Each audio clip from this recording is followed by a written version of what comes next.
Good evening, Free Enterprise fans. We're right into an exciting week two of the Lali-Ho League. Tonight, we're featuring two runners who are looking to get their first tick in the win column tonight. I'm Harumph.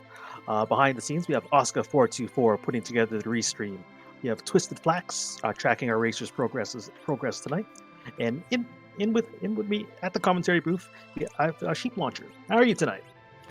Great, Harumph. I'm really looking forward to round two of the Swiss round of the Lali-Ho League. We have PeasantsOMFG on your left-hand side, dijonketchup on your right-hand side. These runners have vastly different approaches to naming characters. PeasantsOMFG going with modern literature, while dijonketchup going with Hamlet references. But both runners want the same thing, to get that all-important first win, get a nice boost in the Swiss round, and keep their hopes alive to advance to the brackets. Yeah, 3 wins is mathematically eliminates you here from the Swiss rounds, from the possibility of getting to the bracket stage. So we want to definitely get some momentum going after taking a setback in week one. Um, what do you think of our objectives tonight? So our objectives, of course, you need to complete 4 of 5 of them. We have the standard 3 objectives that you always have. Complete Cave Magnus, which requires the Twin Harp. Have a Kokol Forge, the Legend Sword with the Adamant, which requires those 2 key items plus underground access. Trade away the Pink Tail, which requires, of course, both the Pink Tail and the Hook. The 4th objective, get Kane. So we're on a character hunt for a Dragoon. And 5, defeat the guards. Those are the Baron guards that show up before Young in the Baron Inn in the vanilla game. Not as hard a boss hunt as you could be faced with, but still a boss hunt. These look pretty manageable to me, but it's all going to depend where those key items are, Harumph. Yeah, like for the guards here, there are ways here to make that fight a lot easier. It's going it's going to be finding here where that boss is, because there are a few places here which, depending on what the seed gives here, those areas may not be checked for a while, or possibly until the last possible checks they've got here.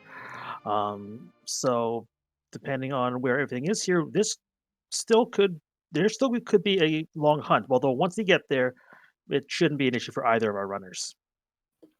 And we are underway. Yang is joined by Edward. Octomam gives us a Dragoon Spear. That required Kane would like that very nicely. And we are underway.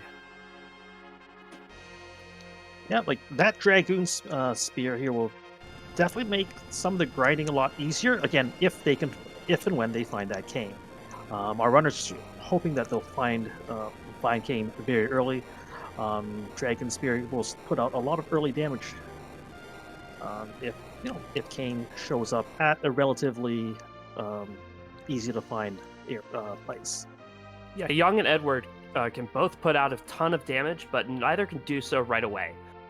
Young needs some levels in order to really start getting beefy and start punching hard, although there are some elemental claws that are useful against certain bosses. Edward, of course, can equip the spoon in these flags, but he can be made useful early game with a good bow or a dancing dagger. We're seeing our two runners start looting in different locations. Peasants taking advantage of the T Wildish flag at the Watery Pass.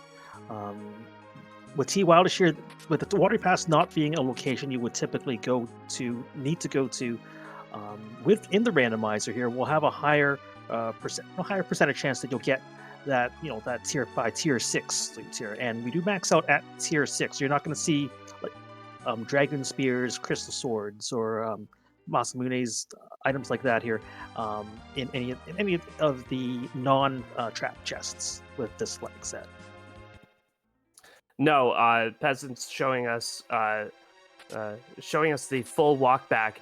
Some runners are hesitant to loot out this section without an easy source of exit, such as an early tella.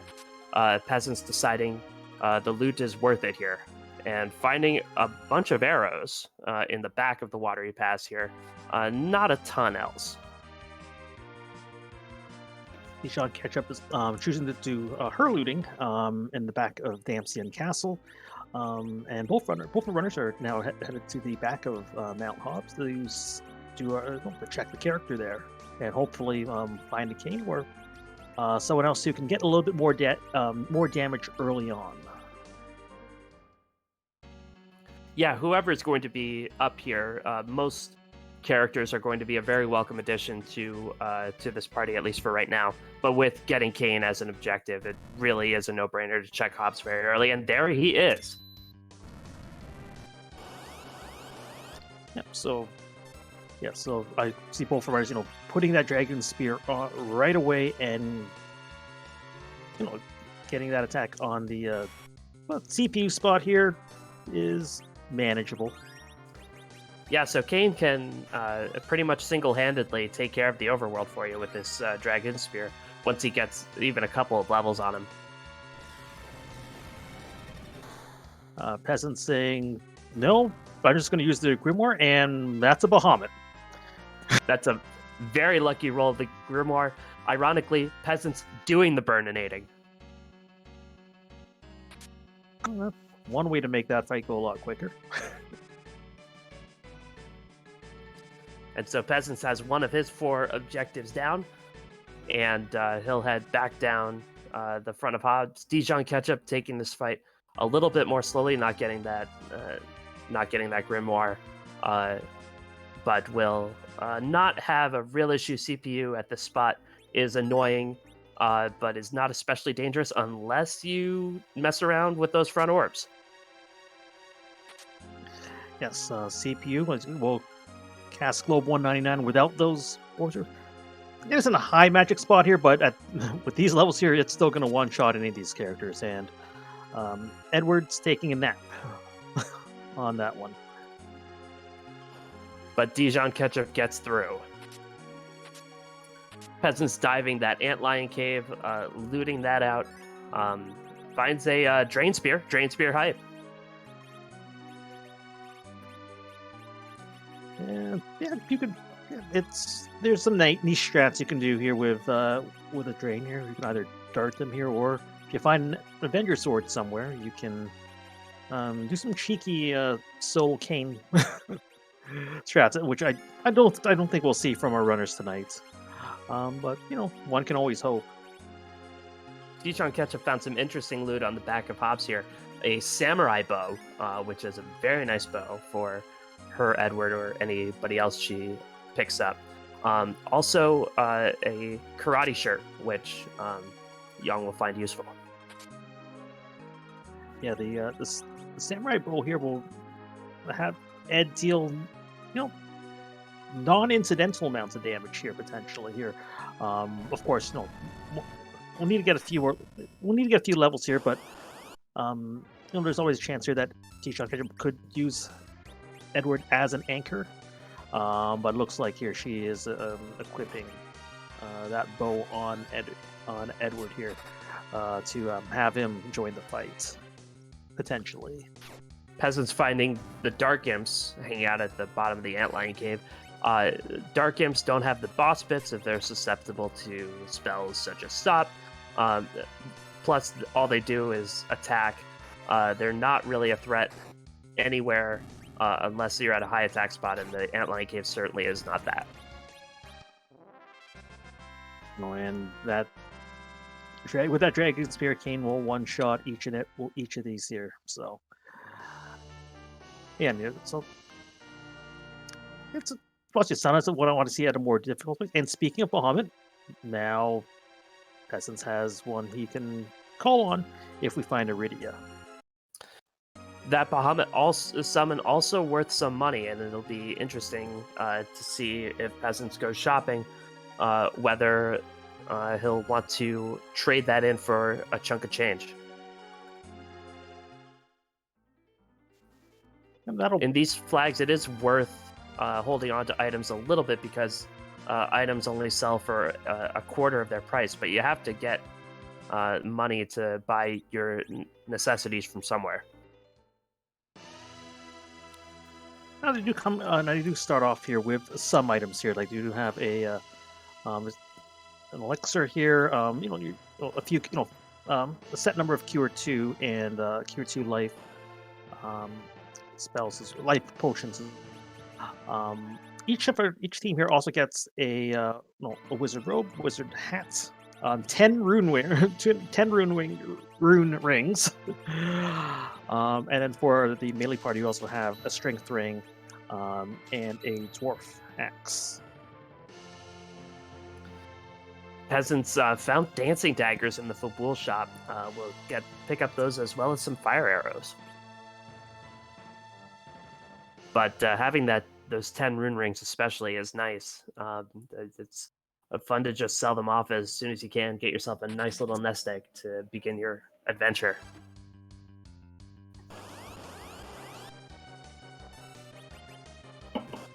Mom Bomb comes down off of Mount Hobbs and decides to go after Fabul Castle directly this time. Yeah, so at this spot here, I don't. With the amount of additional HP that Mom Bomb gives, Mom Bomb is given to trigger the exploding steps here. Mom Bomb will go into that exploding phase here, but once those bombs, once you split up into the 6 bombs there, this party will handle that. Will handle those quite easily.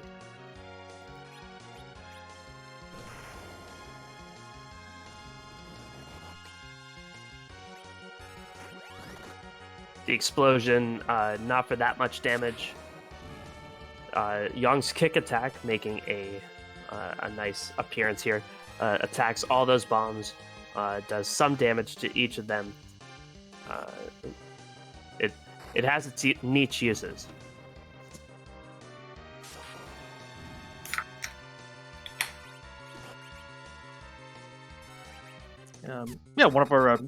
One of the there's mentioned chat here imploring our racers here to sell Bahamut for 7 sirens. I believe the number actually works out to 5 point something, 5.2, because of the S quarter flag. Those exchange rates are going to get you every time. Peasants is through that Mom Bomb. And Peasants did sell a bunch of things to afford daggers and arrows. Did not sell that Bahamut, at least not yet. He gets an Hourglass 1 from the King of Fabul. Maybe the King of Fabul used it on himself to just hang out in the bed for a while, but it's not something that our runners were especially looking for. Oh, but I'm sure it's sort of come in handy in a few places here, so it's not the worst thing in the world. But yeah, you definitely want to see progression as we have yet to find any key items. Very much so, and we're rapidly running out of places to check. Peasant's on his way to Baron, gonna see who's having fun in the Baron Inn. Dijon making her way through this Mom Bomb.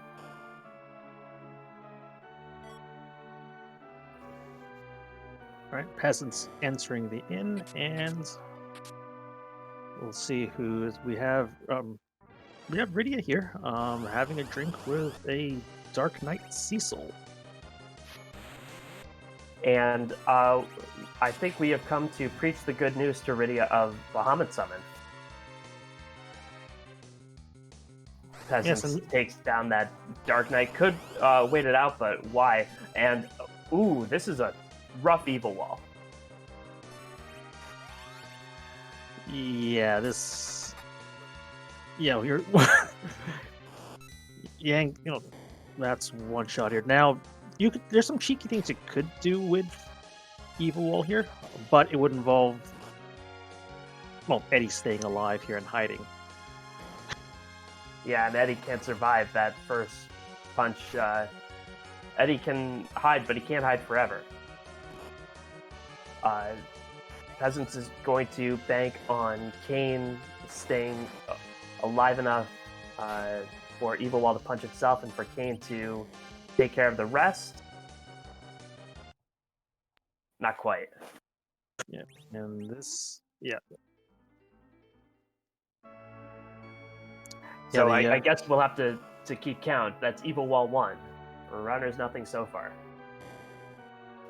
yeah. Like the one thing you could potentially do here with that here is is taking advantage of the quirky targeting that happens when Evil Wall doesn't have any legal targets, any legal characters to target for a physical attack. It will attack itself. Um, so if you have, if you have Kane and Yang, for example, swoon, and Eddie's hiding, you have no target. You have Evil has no targets other than itself, and it will just keep attacking itself until it either reaches crush phase or it knocks itself out.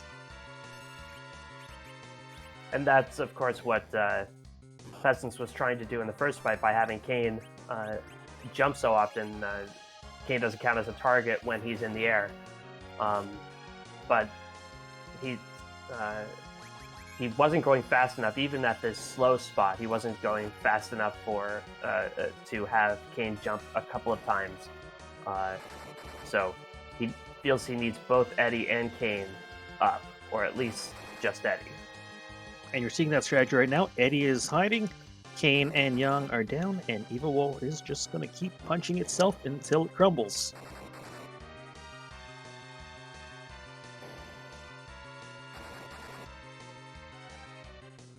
And this is, fortunately, at a spot here where Evil Wall will do enough physical damage to punch itself out. Because there are a few spots where that won't happen. And Evil Wall chews through its own 4,000 HP. It doesn't matter that Kane and Young are dead. No experience comes from that. The wall comes tumbling down, and Peasants gets a Magma Key. All right, first piece of progression is the path underground. So no hook route tonight, which could be cheeky if the guards are lurking at the top of the upper tower, or bottom of the upper tower. You know where I'm getting at. I do. If the guards don't show up in our runner's regular course of progression, certainly worth making a field trip down there at some point when you get the hook to see what's going on. But Peasants going out. Dijonketchup checked that Baron Shop found illusions in there. Very useful. Casts Blink on your party. Makes your next two hits, the next two hits of an enemy against your party member miss. Might not be immediately useful for this Evil Wall, but certainly will pay dividends down the road. Yes, you're like a character who doesn't take hit means you don't have to cure them here, so you can have your once you get if there are white mages readily available at the seat here, you can have them doing other taking other measures like curing here. Once you get a few levels here, casting the Berserk here to get your fighters, your melee fighters online. Yeah, so let's say it frees them up.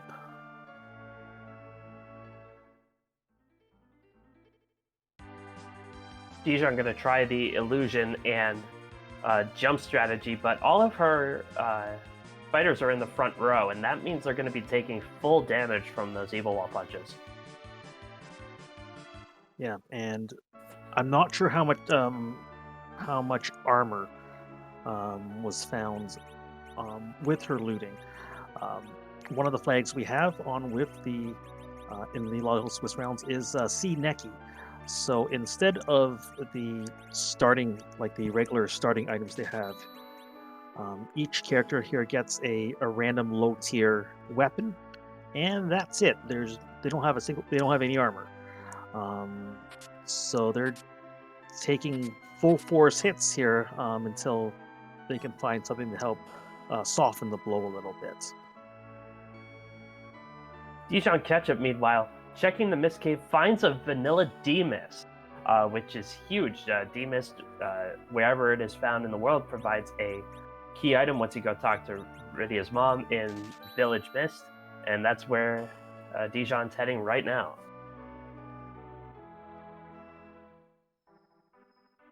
And with peasants firmly underground here, I'm not sure if peasants here would come back. And although that's not a key item here, that is a nice sword for Cecil if he's in the seed. Yeah, we're guaranteed access to 10 characters in these flags, 10 out of 12. 2 don't appear in any given flag. It is a sort of meme that if you find really good gear for Cecil early, that he'll just be sipping a Mai Tai somewhere. We'll see if that holds true this time, but Dijon will certainly have her eyes out for a Cecil. Dijonketchup taking a peek at the waterfall, seeing if the guards are there. We have dolls there instead, though, here, so she takes the reset out.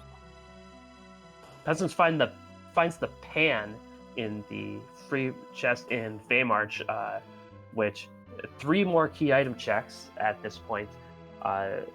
Peasants will be really happy to chase that particular rabbit hole. And the boss is in the Feymarch Ashura at her vanilla spot, and in the Leviathan spot is a blue robe. That could be either really good or really tough. Yeah, you have a water hag, which will be 3 hits and done. Even at that high of an HP spot here, normally that's like I believe well over 30,000. The old gauntlets, the party is a little underpowered for that right now. Yeah, the all gauntlet there could be worse, but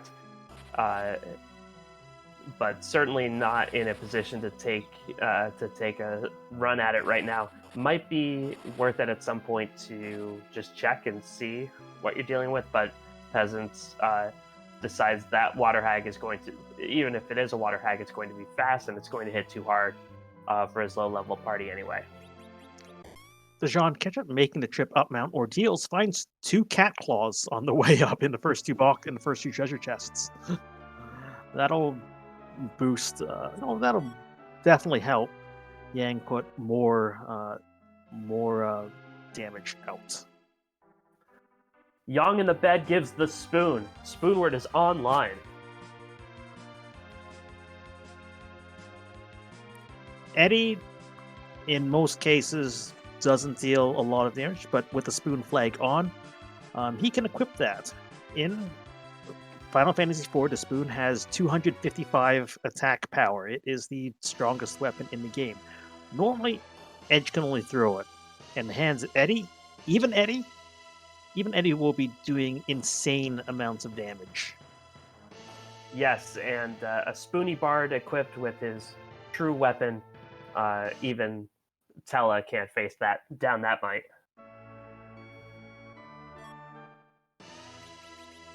And we're seeing if Sheila has the goods today. I'd say that's the goods. That's a darkness crystal. Yeah. Peasants has the entire world, the entire galaxy open to him at this point.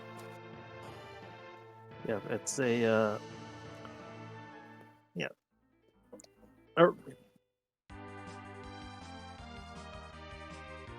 all the options in the world. Now it's just a matter of what you want to do. Yeah, it's worth it to kind of examine it from a runner's perspective. Sometimes it's almost chilling to be able to see the entire world and have all of it open to you, and wonder if you're going to make the right decision, make the right call that will get you to your objectives the fastest. It could be a little daunting, but Peasants going straight to Mysidia, going to summon that big whale.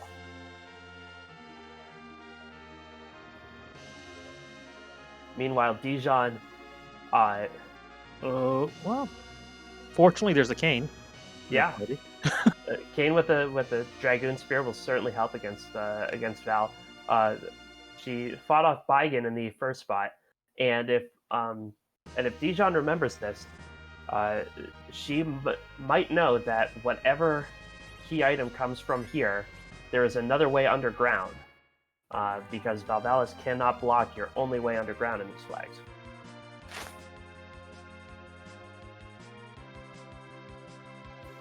Yeah, but Kane's currently in landscape orientation, so Yeah, it's good for video. It's bad for Kane.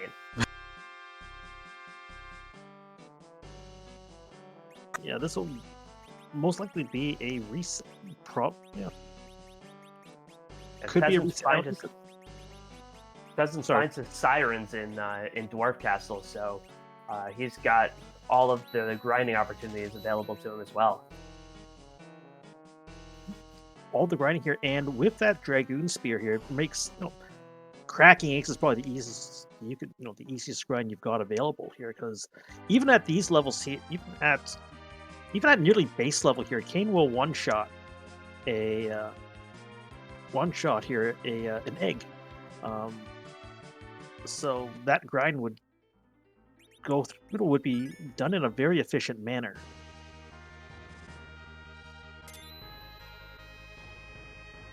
Very much so. He might be deciding to save some of those sirens for a bit until he sees this moon character to fill out his party and decide whether he thinks this is a Z-worthy party. I think it's the bones of one. He could use a white mage.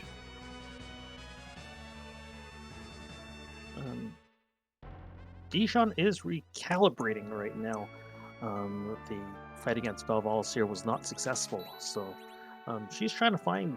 Looks like she's doing some item shopping here, trying to find something that'll help turn the tide in that fight. Yeah, Or doing some armor shopping as well. Just looking for something to help weather the blows against that evil wall to make another run at it. Now the Agrichart armor shop does have curse rings for sale here, so that may be good to know if she chooses to purchase one right away. That'll make the anchoring situation a lot more flexible going forward. Oh, and on the moon, oh boy. Speaking of vanilla, that is vanilla foo on the moon, and Peasants has to be feeling really good about his situation now. Now, for that food to come online, Peasants will still need to take out some bosses here, but even at this point here, where he's got, I believe he has that food has virus available and 1,000 HP. So, yeah, that food is already in pretty good shape here to deal a lot of damage on the way. I didn't see what the cure spells are like here, but those will come here as the bosses get taken down. Yeah, Peasants hasn't yet gone up Mount Ordeal, so 3 more bosses to take care of. That is party with a Bahamut Rydia, with a Dragon Spear, Kane, and with getting some extra levels, now that he's going to go do some grinding, will make it trivial. Peasants deciding this is a party at least that for now looks Z ready, and he's going to give some levels for him. This with a Spoonword, with a Cane, with a Dragon Spear, and a Punch Mage with Young, because all Young needs is levels. Peasants could do his entire, if you want him to grind his party up to Z levels right now, that wouldn't be the worst thing in the world. Yeah, he doesn't have 10 key items, but he's far enough away that it doesn't really make sense to wait for 10 key items. So just a casual 6,300 jump. I think this is a solid play by Peasants. Get those levels, make the entire blue planet trivial. Finish off some levels on the moon if you need it, but why wait? Dijonketchup making another attempt at the Baron in fight.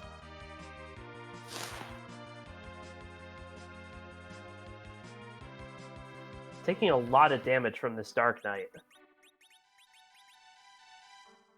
Yeah, I think she chose to fight, and that kind of triggered a script here where he doesn't go into. If you don't fight make an attack on Cecil here. Cecil will swing 3 times and will crumble. I think an attack got off somehow here, so that caused that script not to trigger right away.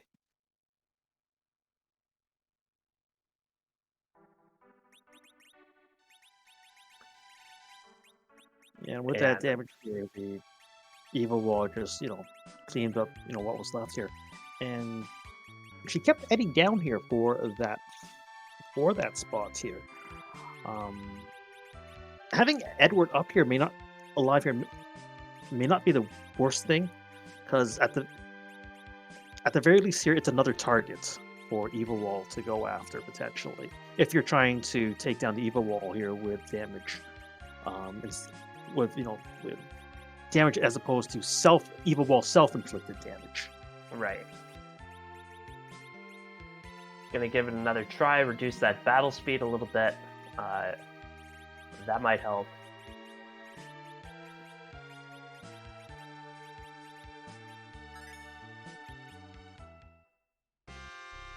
Like you saw how different approaches here to these fights here. Like peasants here, trying to get the wall to do damage to itself here, whereas Dijon's trying to put out more damage here. It's niche strats here, which can become useful. Normally, it's something that doesn't come up. You either don't have an Eddie on hand because you either haven't found him or you've dismissed him. But having those those quarter case strats here in one's arsenal here can certainly help. Yeah, in this spot, Dijon, I believe, put that curse string on Edward. She's trying to do some agility shenanigans. It's not so easy to do at this spot. Can you tell us a little bit about that? Yeah, like with agility here, typically you want the generals. You generally want before you go underground. You generally want a faster anchor. With having Eddie curse right here, he's trying to get his party to be able to act first. And trying to get party at RA1 here, so that all of his characters are able to take a turn on every tick on the battle timer. With the slowdown, with the lowering of the battle speed here, along with that here, Young and King were able to get illusions up, which got a few of the hits here, but it'll prevent 2 hits. After that, you have to get another illusion up here, and Young got hit with that here.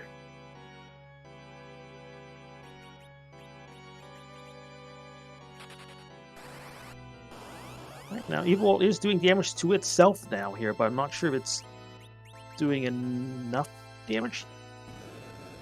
Dijon might be okay now. Meanwhile, peasants in the dwarf castle got past Young in the first spot, found a Cecil in the second spot, going to hang on to that Cecil, ditch that Young, finds Wyvern in the second spot, and Fu with the swag Wyvern dodge. Dijon does get through her fight against Evil Wall and finds that magma key here, so she's got her path underground now. And just as importantly, finds that Rydia that she can teach Bahamut.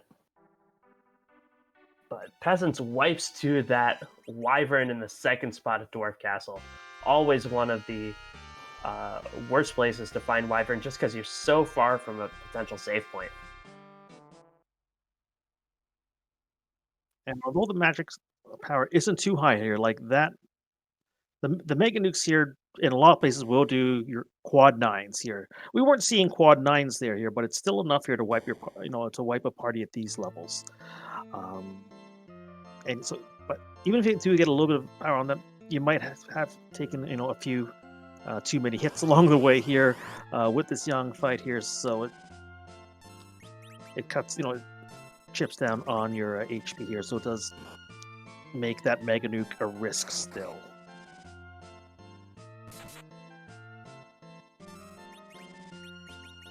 What I did notice is that Peasants did teach Rydia Bahamut, but is keeping her at level 1. keeping her down, not letting her get levels. In these flags, it's not possible to slingshot a character. No character gets a bonus for being certain numbers of levels behind, so peasants might just want her as an anchor exclusively. Yeah, like the base level Rydia here has an agility of 4 here, so any character, relative agility 1 will come here at any character who has 2.5 times that amount, as a rule. So yeah, so really, these characters only need to be at RA 10, with agility of 10 here to be at relative agility 1. And with 30 HP, it is easier here to knock Rydia from portrait to landscape orientation. This time around, Peasants decides not to pick up that Cecil. Peasants hasn't found that Excalibur yet. Dijonketchup, meanwhile, in Tamra, discovers a job dwarf as a plastic surgeon. This time, Eddie has the dodge. Eddie's the best. I mean, we know that. Thanks to our restreamer Oscar424 for rolling such a seed where Eddie can really show what he's capable of. Thanks also to our tracker Twisted Flax for pushing all the buttons, doing a great job so far. Seeing like 1,800 damage from an Eddie.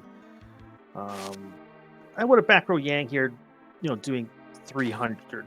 Getting back row here, so not quite a fair comparison, but yeah, Eddie will throw down. So, yeah, it's really not possible to overstate how effective that spoon is. The real trick with Eddie, especially later in the game, is just keeping him upright. Eddie's HP stat growth is miserable at best. Luca had around her neck the Legend Sword. That's 1/2 of objective number 2. And Peasant's going to make a run at Akila's tower, or is he just going to check for trap chests? I wouldn't hate either play. I mean, Kane and Young here are decently beefy with hit points here. You have Ed as your primary damage dealer at this point. And Kane isn't going to be a slouch either here with the Dragoon Spear. So, yeah, top of tower play is perfectly reasonable. Another interesting thing it does is, we're still on a boss hunt. We still need the guards to complete that objective number 5, and Peasants doesn't know where Demist is. At the top of the tower, he gets to discover who's at that Rubicante spot on the hook route, and at least get a glimpse of whether he needs a hook to figure out access a boss that he needs. So that's another potential benefit in doing the top of tower this early. And look, oh boy, those are guards of some kind. They might be the Kaipo officer soldier fight, or they might be the bearing guards that we need for our 5th objective. But one of those two is down that hook route. Very intriguing. Possibly both, even here, depending on who's at the King Queen Evelyn spot. That would be supremely cheeky.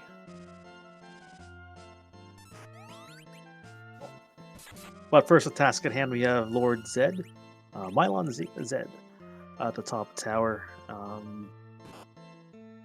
This with Fu, Fire 3 heavy damage dealers. This will not be long, and Mylon Zed flies. It's a way to make him another quirk of the game here to make him resistant to earth, quote unquote, earth spells like Quake.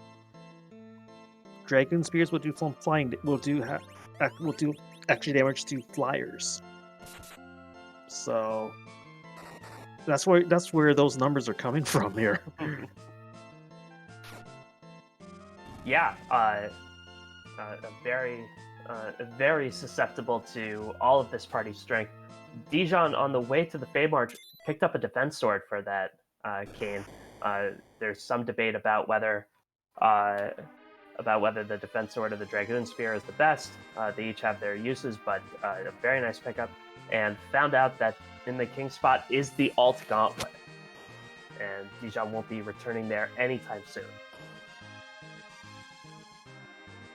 Well, you never know here. Like, and Peasants found that hook in at the top of tower, potentially required to defeat the guards? Question mark. Which is a little bit funny that the guards said, "Hey, come on down and see us. We'll give you the tools you need to to find out who we are and whether you need to defeat us." It's a pretty cheeky location to have that hook. A French vanilla one.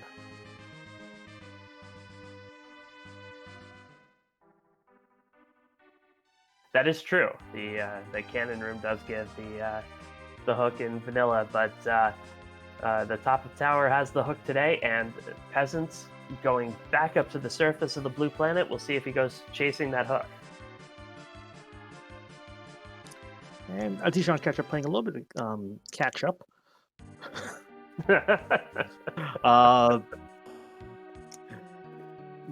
Doing the we'll wake Yang up with some concussive maintenance.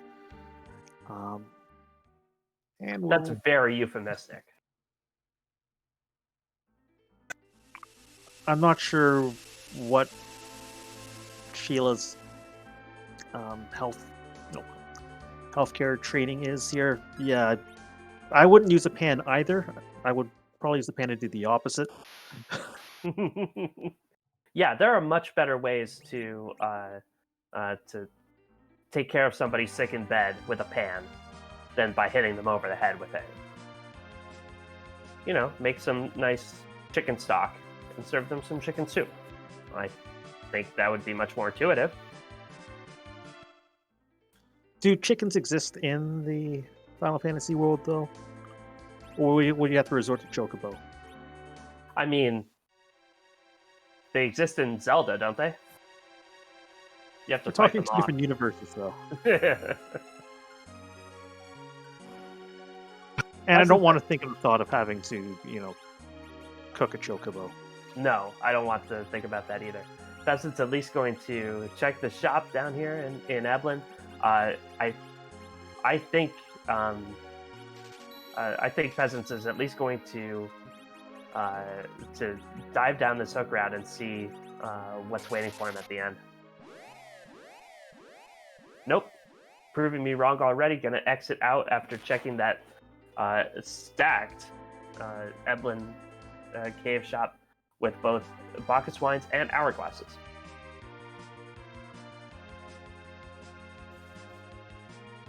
So, which makes me wonder here, like, of course we see it.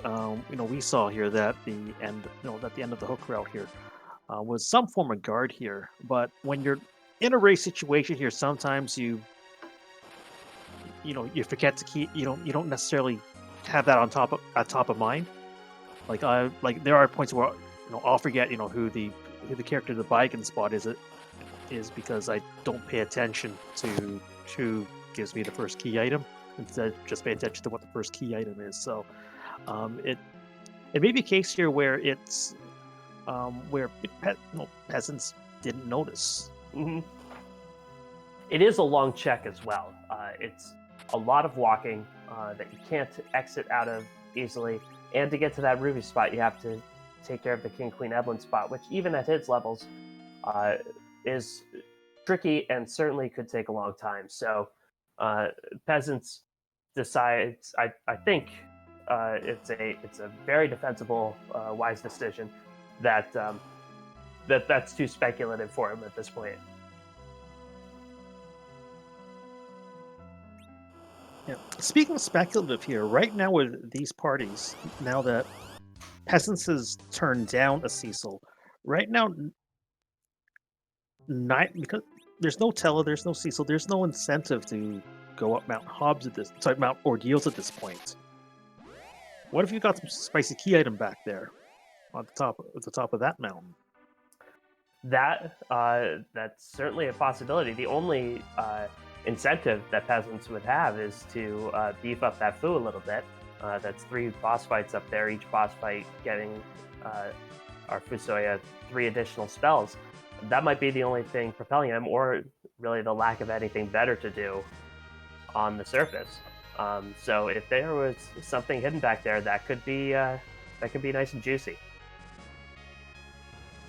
It almost looks like he's saying he's had enough of the Earth. He's going up to the moon. Space! It's time for space. And he's going to make that Cave Bahamut value check.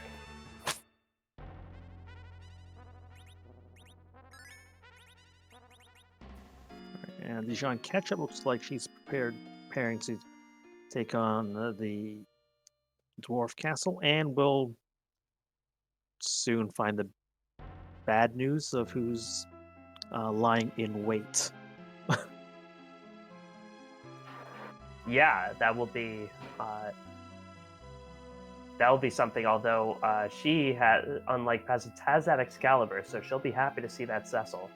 Although she hasn't gotten past that Valid Ordeals yet, so won't be able to use him right away.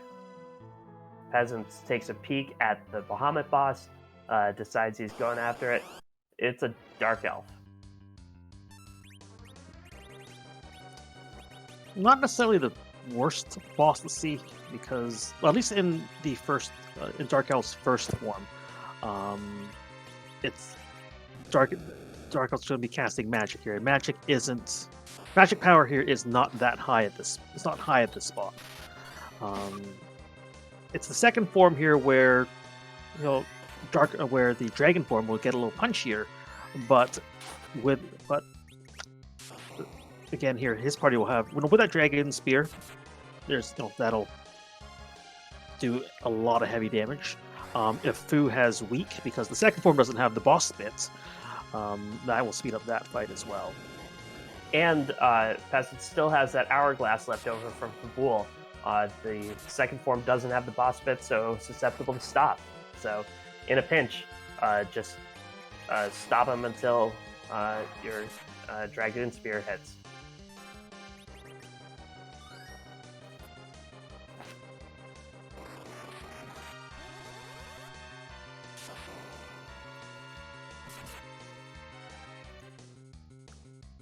And Now, Piggy Kane still hits just as hard.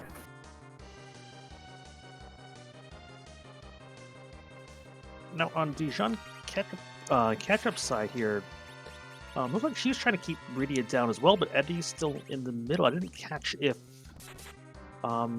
Edward is still the anchor in that group.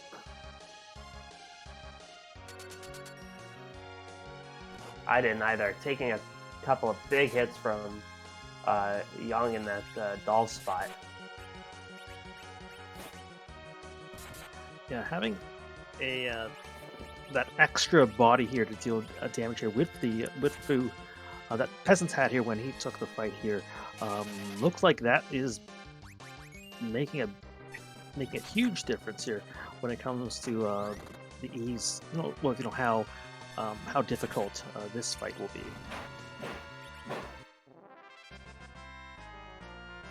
Peasants makes it through, despite taking some big blows from that dragon form of the Dark Elf. Now his Fu gets weak.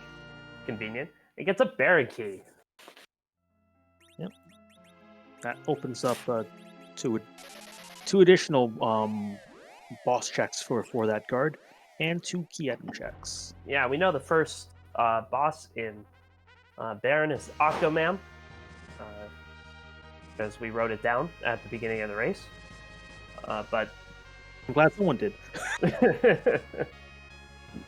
But Peasants decides that's not worth abandoning the moon for. He's going to go, uh, and Peasants might be interested now that that Fu has weak. Might be interested in doing another grind here of King Rio's. Yeah, like with a life glitch, if you only have with one life glitch, we're looking at 90,000 experience per fight. Yeah, and you really don't even need the weak at that. If you're doing King Roos here, because you have Kane with that Dragoon Spear, like that, it makes both the egg fight and the King Roo grind fights much faster.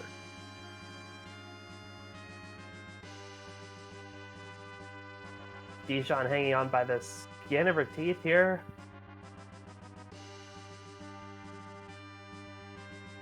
But this is going really rough for her. Yeah, like Keyshawn's trying to get bodies up, trying to get party members up here, but that kick is doing enough damage to just chip away. Yeah, and that spot is fairly fast. It's certainly faster than anything in the overworld. So it's just unrelenting, and she had a little bit of trouble dealing with it. Yeah. Dijon's going back in to make another attempt. Peasant's going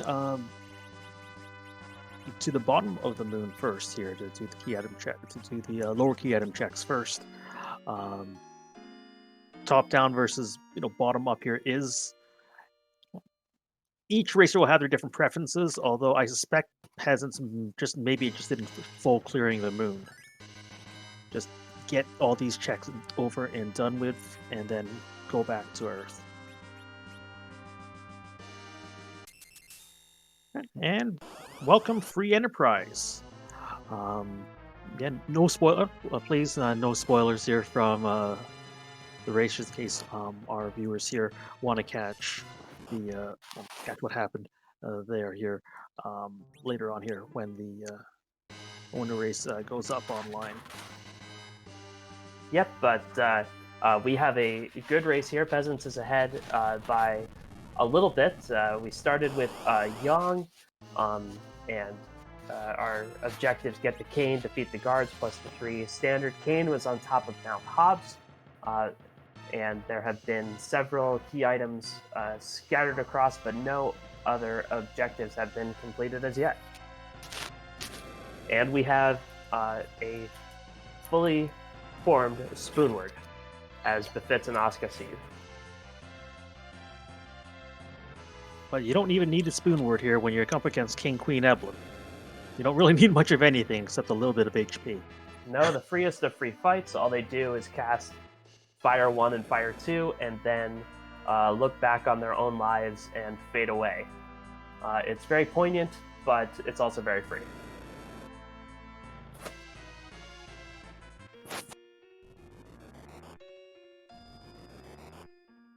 Peasants noped out of Odin at the Ribbon Room spot. We'll see if he tries again there when he gets a few more levels.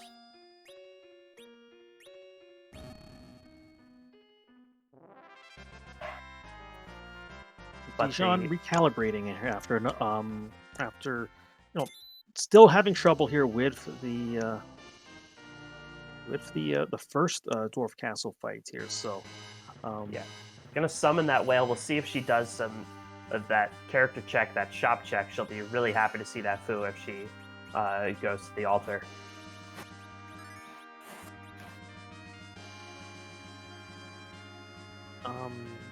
Peasant's got a tiara from the royalty. I guess it's appropriate, but it's certainly not the key item that Peasants wanted.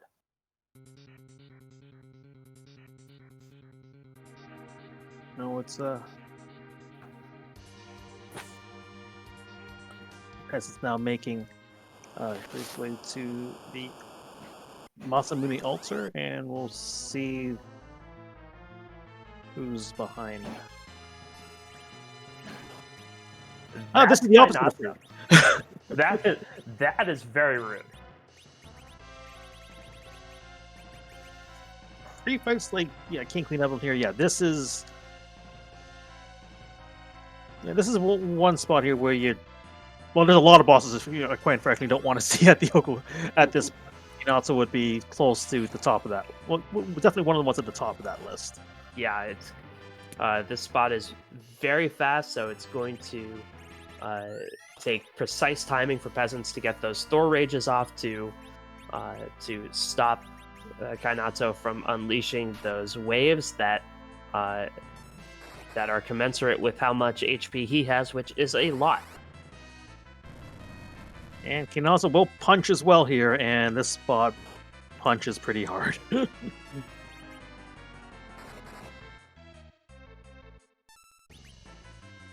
Dijon gets that foo.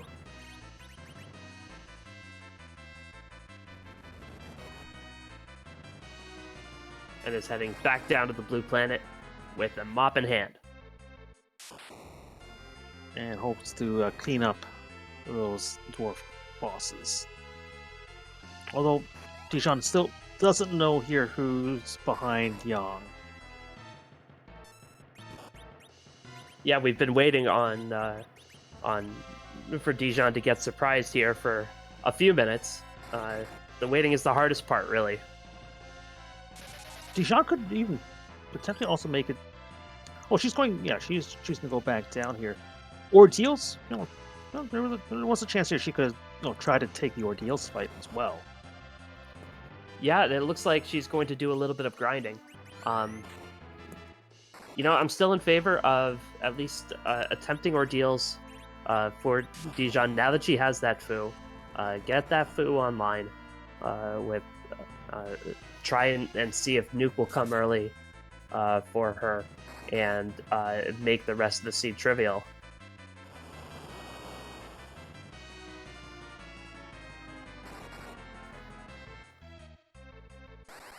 Even with how much damage Peasants has done, that wave still does close to 4 figures of damage of it on everybody, and Peasants has to reset. Based on on that roll here, yeah, Peasants was still a little whiles away here to the end of that fight here, so decides to recalibrate and try the fight again here and see if the timing here of the of those lightning spells here to prevent that wave from going out. Yeah, there's it's defeating Kainazzo is just such a tightrope at this spot where you have to be precise with your inputs. Being a little bit slow or being a little bit greedy could cost you, and Peasants I think is confident enough in his own abilities that he feels he could walk that tightrope. He's going to try it again. And that Thor Rage came out a bit early, so this is, and what's maybe here with Kane being observed here, even clogging the queue a little bit.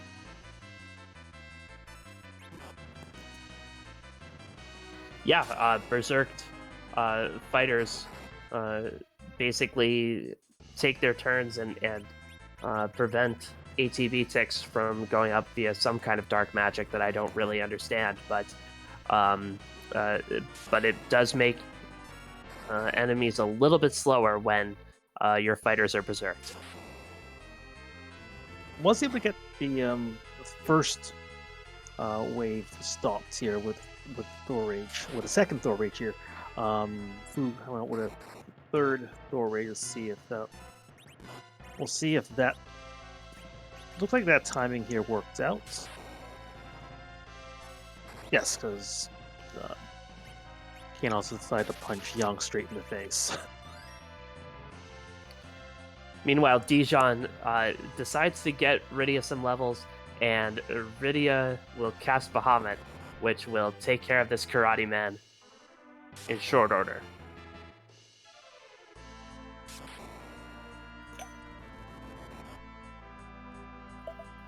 Yeah.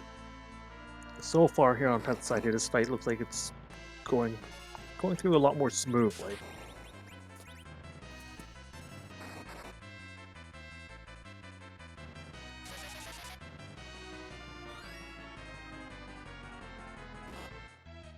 Dijonketchup does get through Young, and we'll see a Sparkle.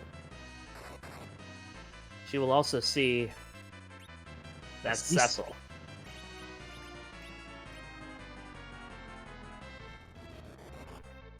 Alas, poor Yorick. I knew him, Horatio. Dismisses Edward. And that is...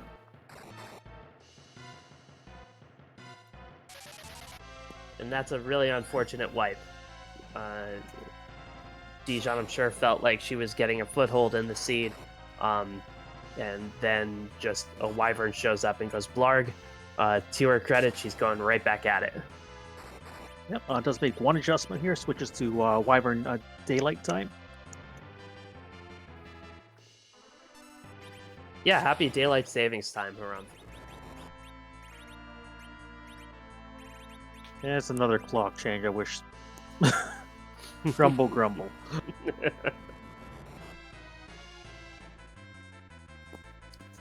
Peasants gets Kainatsu into his shell phase, now just needs to do enough damage quickly enough that Kainatsu can't heal himself up.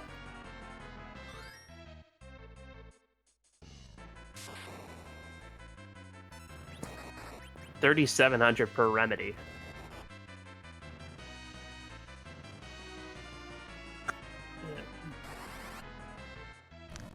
And yeah, I don't think Yang has either. Yeah, Yang doesn't have either Thunder or an Ice Claw. Based on the damage that's being done here, so right now, yeah, this party might have a hard time outpacing the remedy.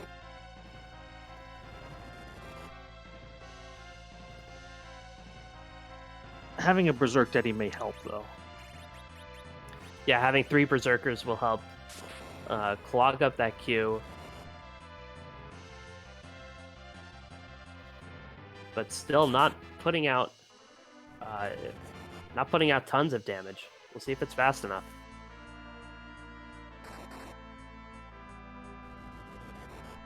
Now, one of the starting items we have that each of our racers would have here, and with this flag set here, would be a dwarf axe.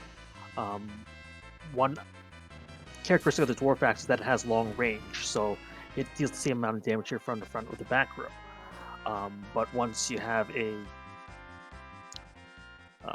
once you equip a character with long range weapon, they keep that long range flag for the rest of the game here. I'm not sure if that. Well, Pets did get through that fight. I'm not sure if that Kane is back row based on that damage. Gets the Luca key from that another fetch quest. Dijon again going to ditch that Spoonword. What do you think of that decision, Haram?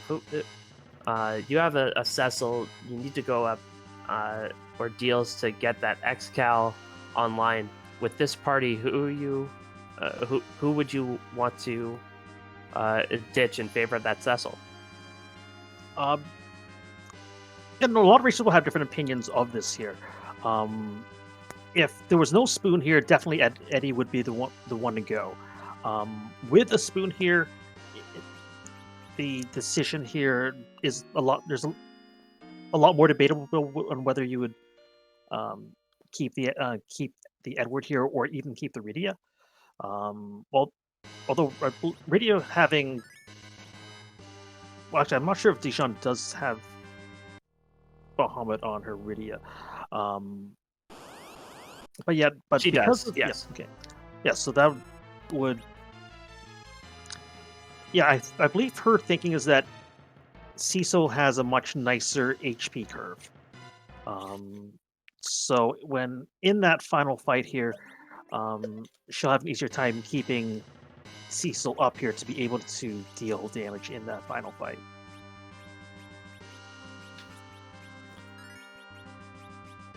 The Crystal Sword altar has Golbez, and Peasants decides he doesn't want to sit through a whole bunch of dialogue at this point. Dijon takes another wipe to that Wyvern.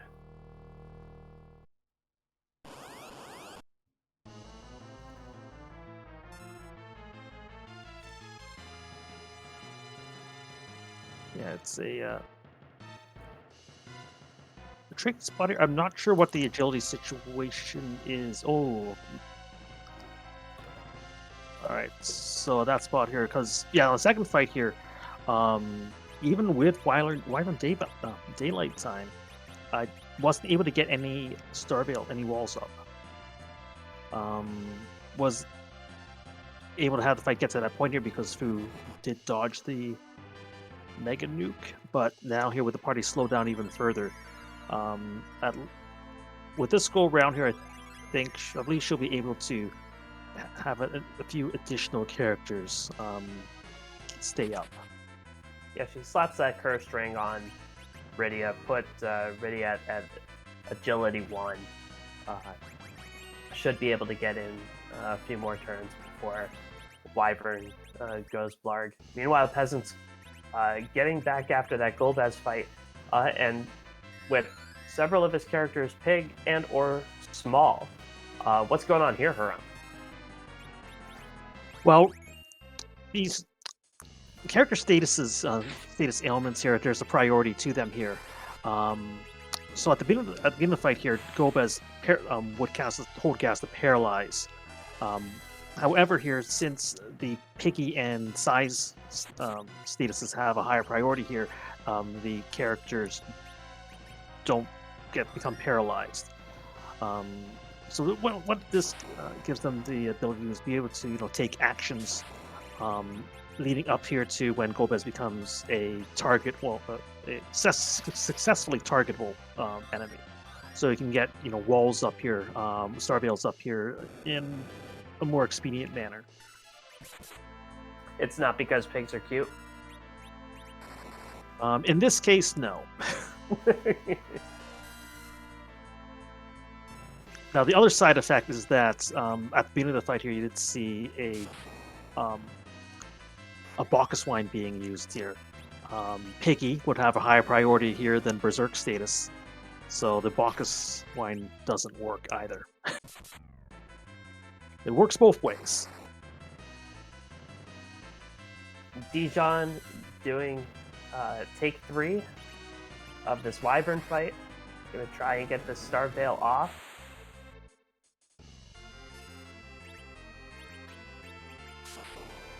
Gets 1. And 2. And she should be good to go at this point. And 3 here, just... Well, 4 to kill the Lily. Wants to get everybody except Iridia experience.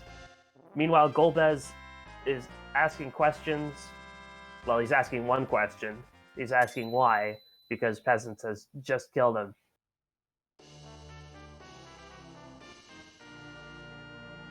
And gets the Twin Harp. So far, a rude moon, but a loaded moon.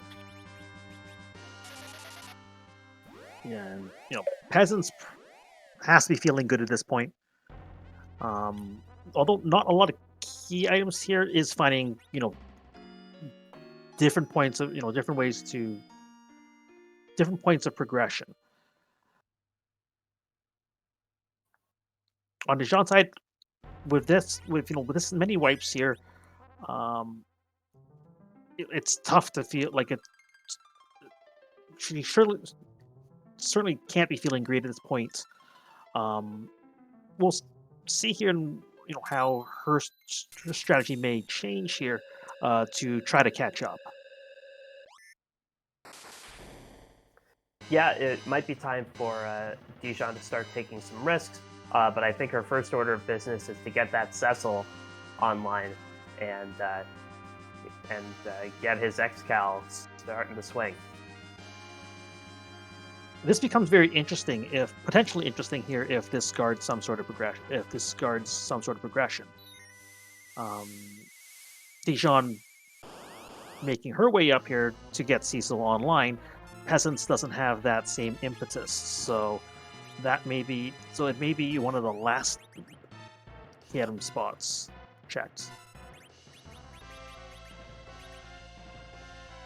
Peasants going to that mermaid altar, finding Antlion. This spot has a very high attack power, so this Antlion will hit.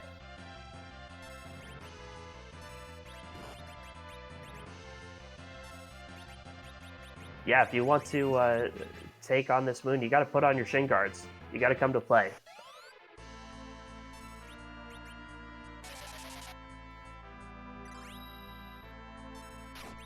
Dijonketchup paying a return visit to Valvalis with a much beefier party, so Val won't be in for a good time. Now, she didn't turn her battle speed down, so she's gonna reset and turn it back to 1, so she can take care of that Valvalis that much more quickly. I can't tell you how many times here I've changed the battle speed down here and then not change it until it's far too late. Yeah, I could make that my job if somebody would pay me for it.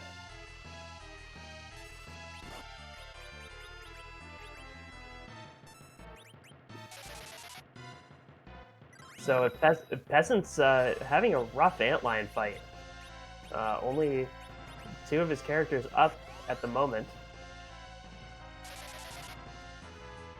This Antlion here is no joke.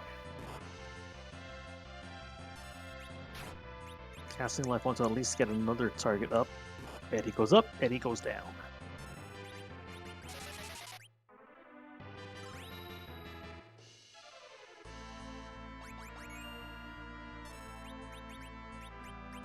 Trying to get those blinks up as quickly as they can here, and trying to get targets up for more targets for Antlion to go after.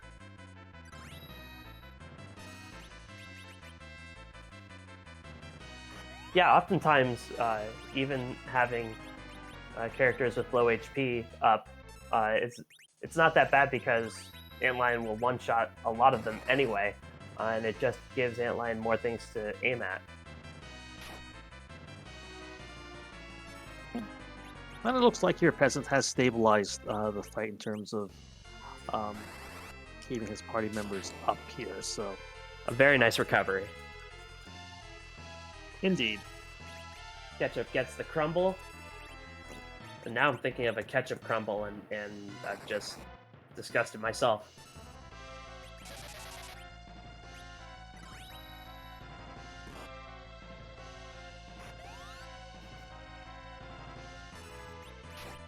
Alright. Sends Val to the bottom of the ravine. I'd give her a 9.5 on that dive. Stuck the landing, though. Woo.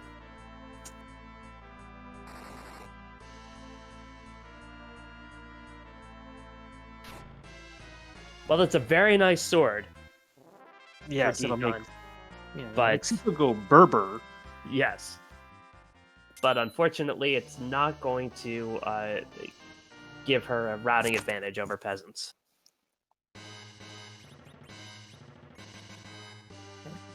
Peasants finding the rat tail. I believe that's all the spots on the moon that Peasants checked. So well, Peasants checked the ribbon room, found Odin, hasn't defeated Odin. And I'm wondering if he realizes that now, or if he knew it the entire time and decided to go for the Murasame altar. Anyway, but no, he's just gonna walk out. It's not the like it's not the worst strategy in the world. You're playing the odds. You're betting here that your remaining key items are going to be on Earth. And Um, and peasants did find 4 key items that could lead to further key items. So that's more than the 2 key items he's leaving behind on the moon. yeah, like peasants would only be in trouble here if there were 2 gating items. Um,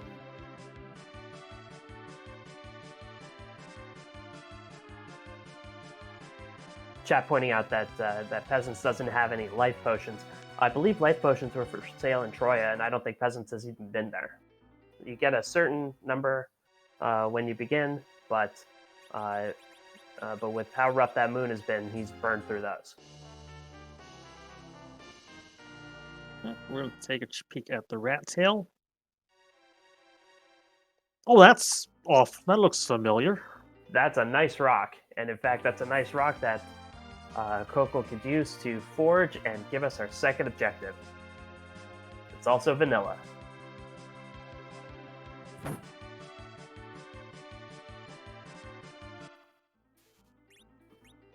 All right, so that's objective 2 down here. But he's going to go try and take care of objective 1 first, and gonna chase that heart.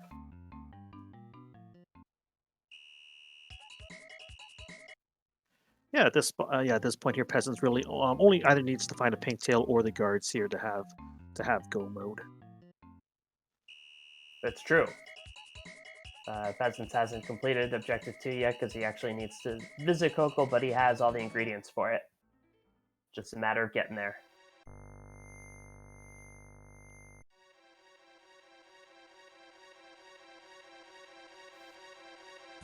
And Dijon augmenting uh, the levels here to prepare here for the rest of the seed. Again, Dijon hasn't gone up to Moon yet, so um,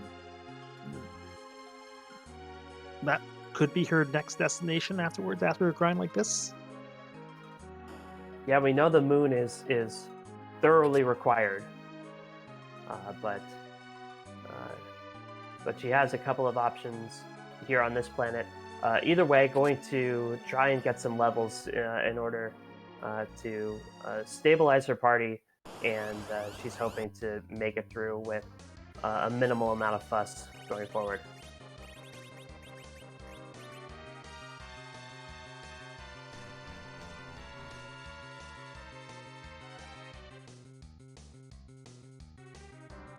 So Peasants is in Cave Magnus. Edward is going to play us a song after he coffins himself. So play us some tunes, you spoony bard.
Peasants takes care of Rubicante to the tune of the original battle music from Mario Kart and gets another fetch quest, but more importantly, gets that first objective.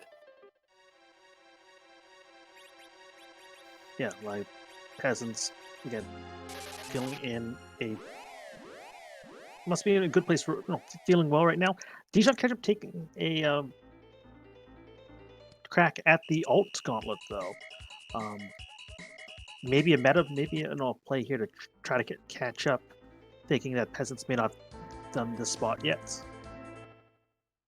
I I I kind of like the play, even as a non meta play.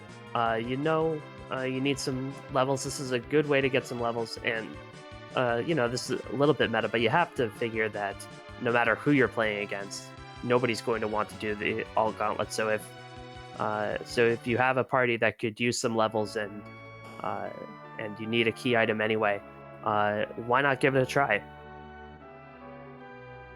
Yeah, why not here? But this particular alt gauntlets, there's some bad memories at this spot. So Yeah, and these quakes are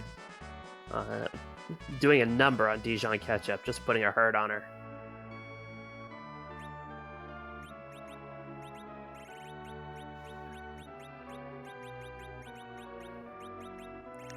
peasants, going down to forge here. I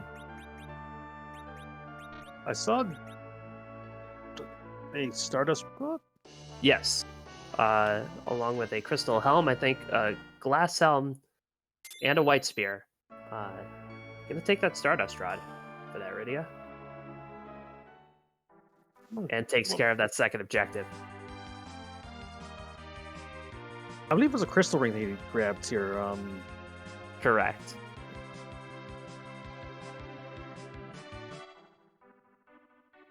Very nice indeed. Peasant's going to make the shortest check he has available to him. Head back up that tower to check the tower key. Dijonketchup here, recalibrating and taking on the Asura spots.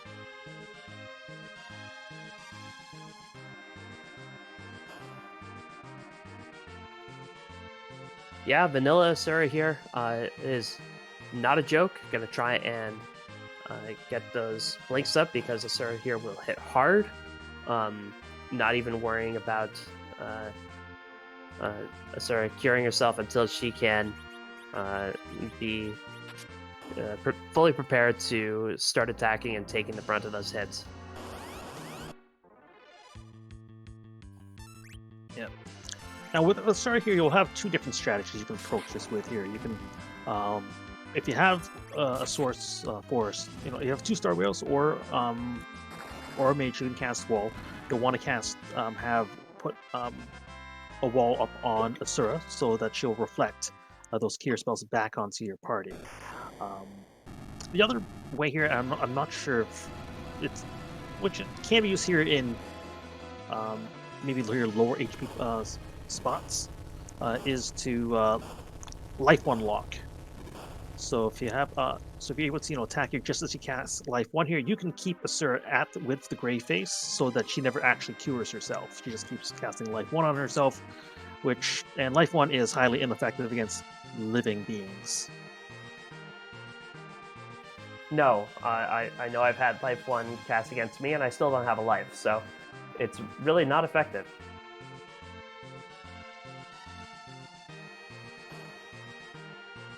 But it is life locking, especially in a pressure situation. It's not easy to do at a high agility spot. So the wall strats tend to be a little bit more dependable.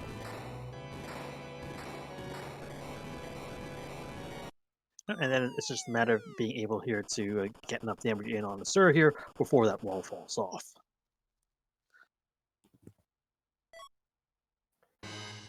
Peasant's making his trek back down the tower. It's a sand ruby. Given here that we already have a character check here, not progression. Right, it's a very pretty rock, but not the progression that Peasants was looking for, and he won't be interested really in anybody who's in the bed, considering the levels he has on everyone at this point. Is there anybody in that bed who would tempt you, Harumph? Um, at this point, no. Your party's already leveled up here, pretty much ready here for the Z fight here. Any new character here, potentially would have to do a grind again. The anchor situation here is perfectly fine. With a Yep. base level Rydia. Yeah, there's no one I see here yet. There's just, Not even a Rosa? Not even a vanilla Rosa? no, I, not even yeah, Rosa here. Like, Fu is quite a capable white mage at this point. I concur. I just wanted to hear you bash Rosa. it's not that Rosa's is a bad character at all here. It's a little too late for her to join in the party at this point.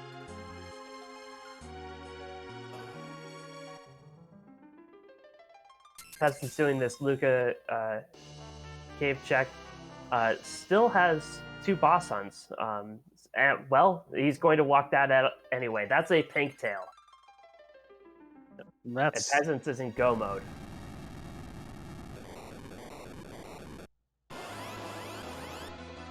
We'll see who the penultimate obstacle before the Zroma's fight. It's not much of one at all. It's just a water hag. 3 hits. Anna makes her appearance. And Peasants will be on his way. The flattest the speed bumps.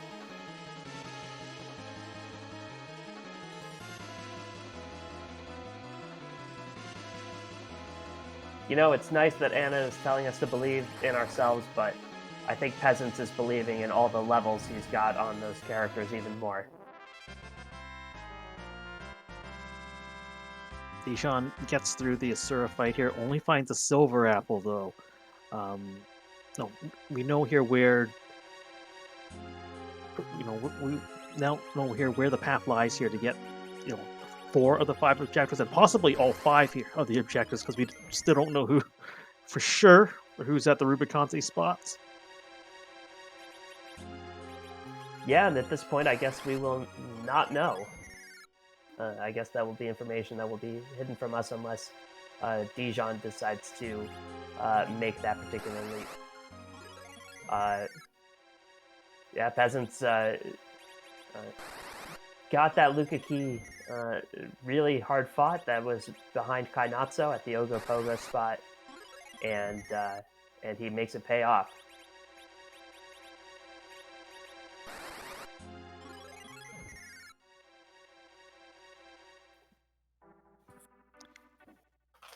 As it's making the walk out.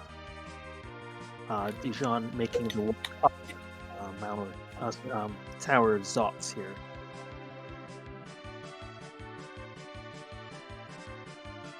Peasant still does have some sirens in his inventory, I believe, but at least not going to do an egg right away. He's going to turn in that pink tail.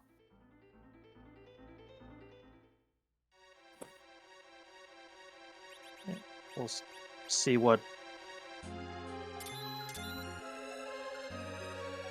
behind there, and then we'll have to make the walk back down the lunar subterranean because he does not have to pass.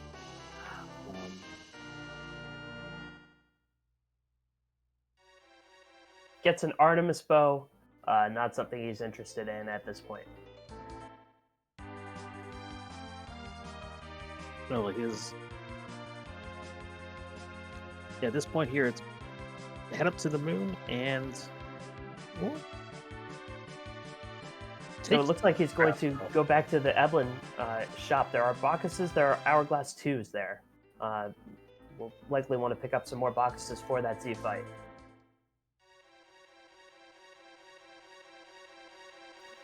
Meanwhile, Dijon taking on this Mylon Z.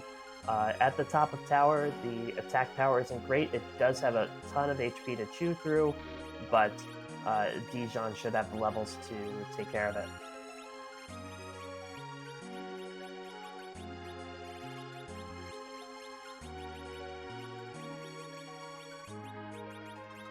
Yep. Peasants here just selling off. Sometimes sells off the X-Cal because, well, doesn't need it at this point. Nope. But doesn't sell off those sirens.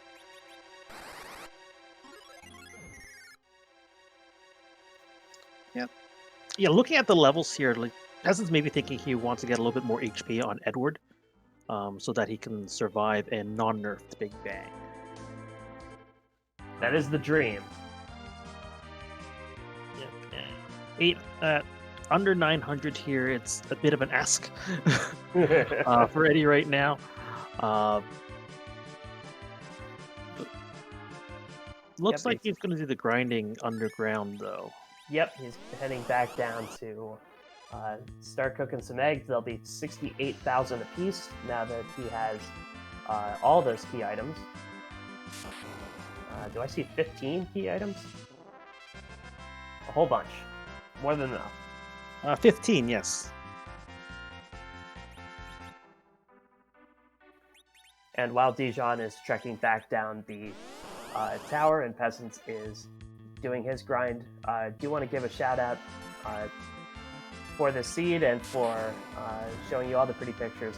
Oscar44 for keeping track of all those key items and those objectives, keeping us honest, Twisted Flax, and my co-commentator Haram. Thanks to all.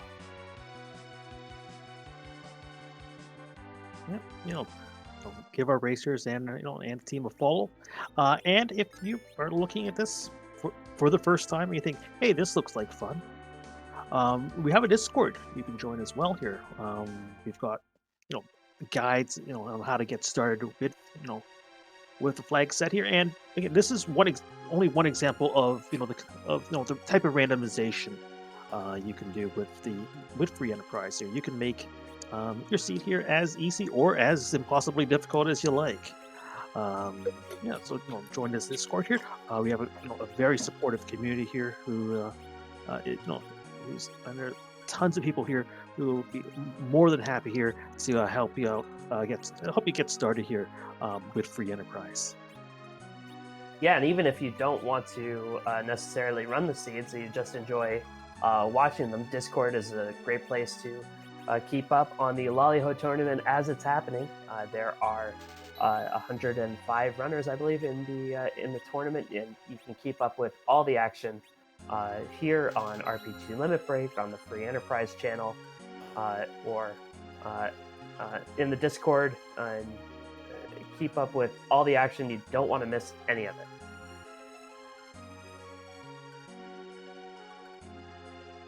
Dijon saw those guards at the top of tower, and now that she has the hook, is going to at least check the character and maybe even check who's at that Rubicante spot.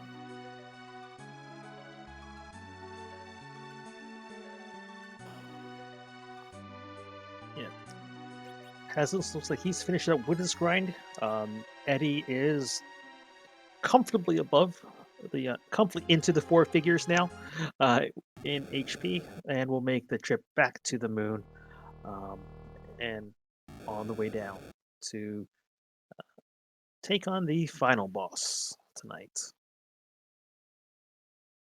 I think Peasant's play on this seed has been really impressive. A minute 20 or so go mode with the number of moon spots required and the really tough bosses on the moon and kind of trolly spots earlier on. Peasants has made it look effortless. I've been really impressed.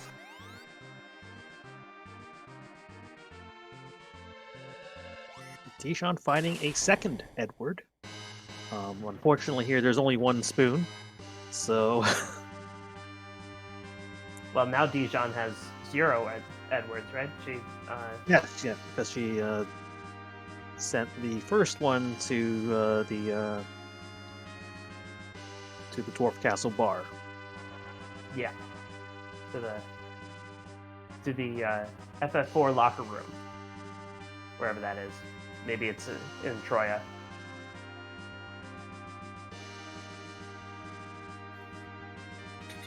Alright, so we'll see here if indeed here, the final objective was here at Upper Babel.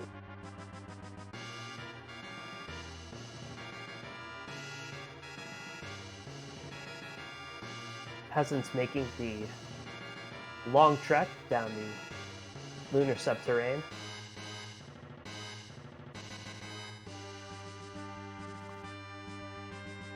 Decides that Eddie is going to be his face as he makes that long walk down, and Dijon finds Dr. Luge in the King Queen Evelyn spot. So we'll have Dijon will have to have a bit of a conversation here with the good Doctor of Dialogue before we find out here, before we confirm here the Rubicon spot.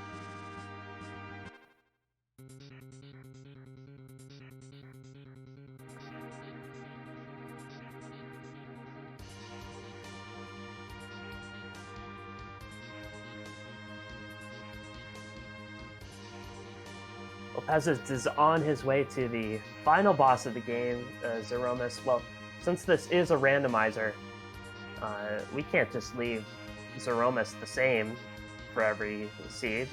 Can we, Haram? I don't think we can. Oh, we originally tried to move his location here, but apparently here when we signed Zeromus here too, free enterprise here, he has a no movement clause here, so he's stuck around the lunar subterrane here, so. Yeah, I see a bunch of Z or Z flags, depending on where you are from the world. What question is being asked of that flag? Well, since we can't move him, we got to randomize him somehow, and we give him a makeover. So those flags just want us to ask the simple question: whose butt are we gonna kick tonight? Zeromus is quite the cosplayer, though. He sure is. I mean, I think he's got like over 500, like about 525 different looks. Yes, most of them by our fabulous head person, and I hear birthday girl Scala Kitty. So happy birthday to her. Happy birthday, Scala Kitty. Yeah, and while we're seeing Zeromus' final form, yes, it was indeed the guards at the Rubicon spot. So this dive pays off for Ketchup.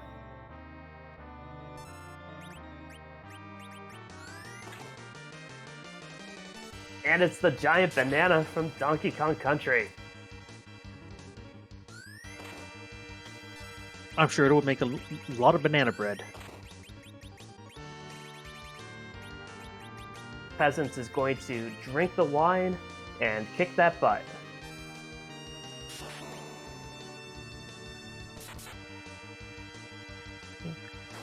I mean, I don't know. I can see the appeal of this outfit, though, from Zeromus. Zeromus instantly becomes that much more radioactive.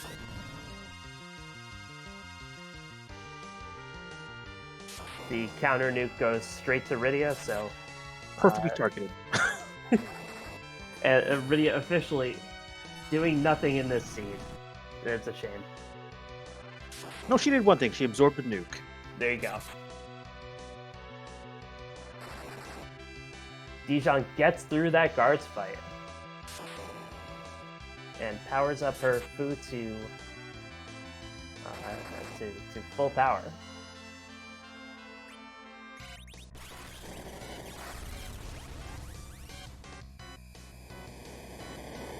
And yeah, at 1250, over 1200 HP here. Eddie's staying up.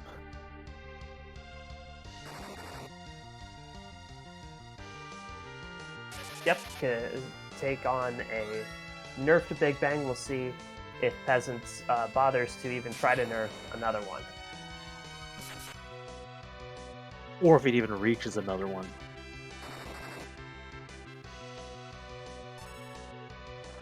Eddie doing the bulk of the work here. Over 4,000 HP a hit. Like a hot spoon through banana.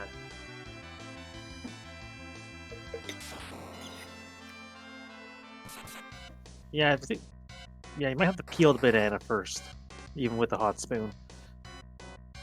Eddie just making banana pudding out of this boss.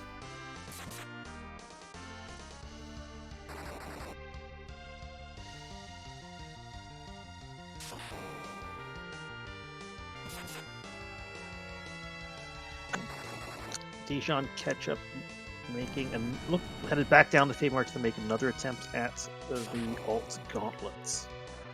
Or the Ashura. Or she took care of the Ashura, so yeah, the alt gauntlet, the only thing left down here in the Leviathan spot.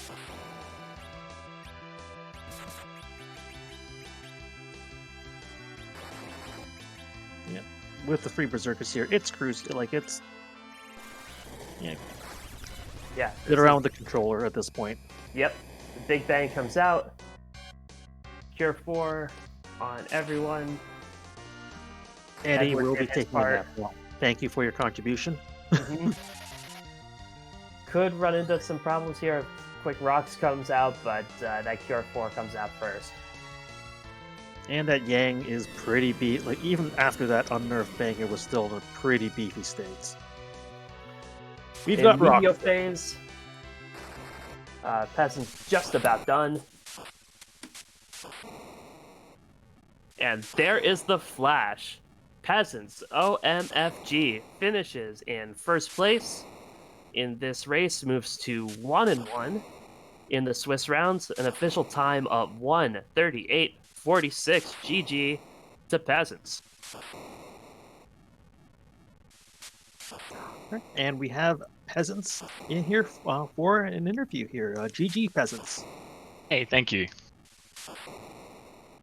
That was some awfully cheeky boss awfully cheeky bosses at places, weren't there?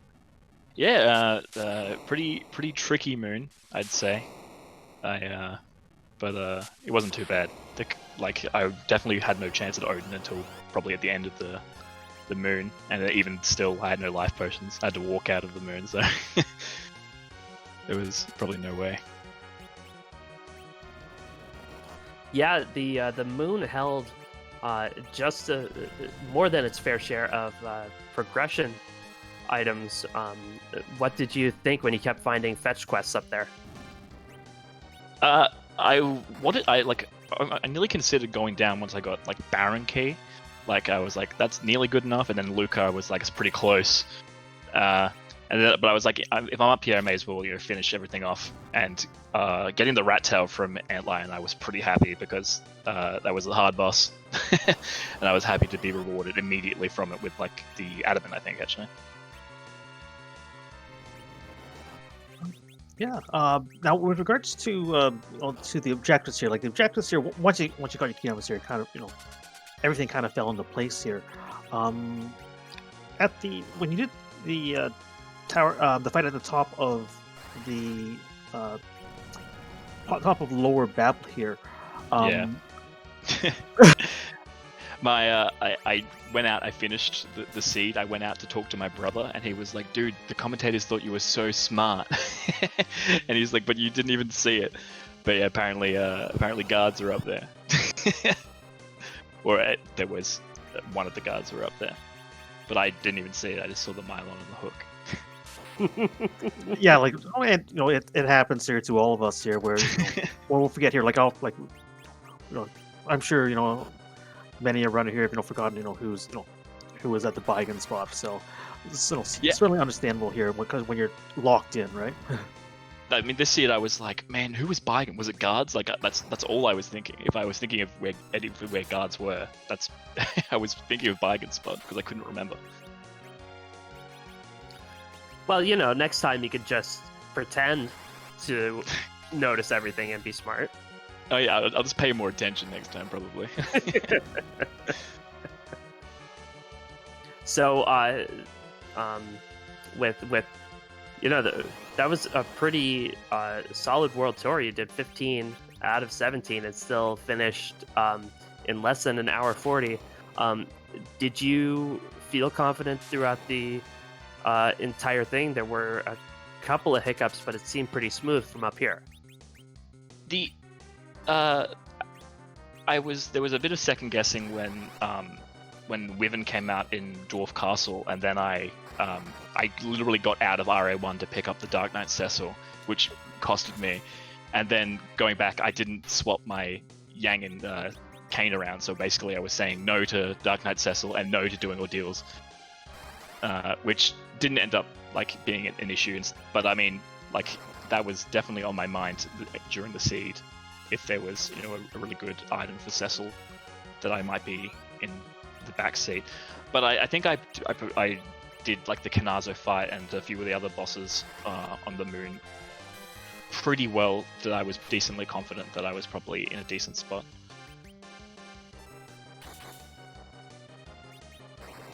Now, you're now 1-1 in the tournament here. Any thoughts here on who you would like who you would like to see, who you would like to avoid? I'm not sure who else would be 1-1, but I'm assuming just going from like week 1, I want to avoid Penguinator, Eisentayama, Possum, all the like Pancraz, all like the really, really good players who took an L at the start. Would like to avoid playing against them, but it's going to happen eventually. Yeah, well, hopefully all of them were watching tonight, and they realize they have to go through you, and you don't have to go through them. Yeah, I mean that'd be nice for them to think that. It'd be really cute. or maybe you just don't notice them, like the guards. Yeah, exactly. Yeah, not even thinking about it. Any final thoughts on how this seed turned out? It was it was one of those where it was wide open. Do you like those, or do those kind of scare you a bit? Sorry, I missed that. My alarm went off. Oh, sorry about that. No, This seed was wide open very early. Is that something that scares you, or are you excited by that? No, I like a wide open seed. I think I have a bit of, my routing usually has a bit of divergence. Like I can like basically swap what I want to do pretty quickly. So I kind of like when it's a bit open. Means I have a lot more wiggle room when it comes to really close races. I hope I have more seeds more similar to that, where I can just kind of sit in RA1 and go nuts. Well, you surely looked in your element. Harumph, do you have anything else you want to ask Peasants? No, Peasants. I want to again here. GG's on the victory points. Thank you very much. As a shout out to my coach Woo Bear and Possum, they taught me everything I know. So God bless them. GG's, Peasants, and best of luck the rest of the tournament. GG. Thank you very much. Bye.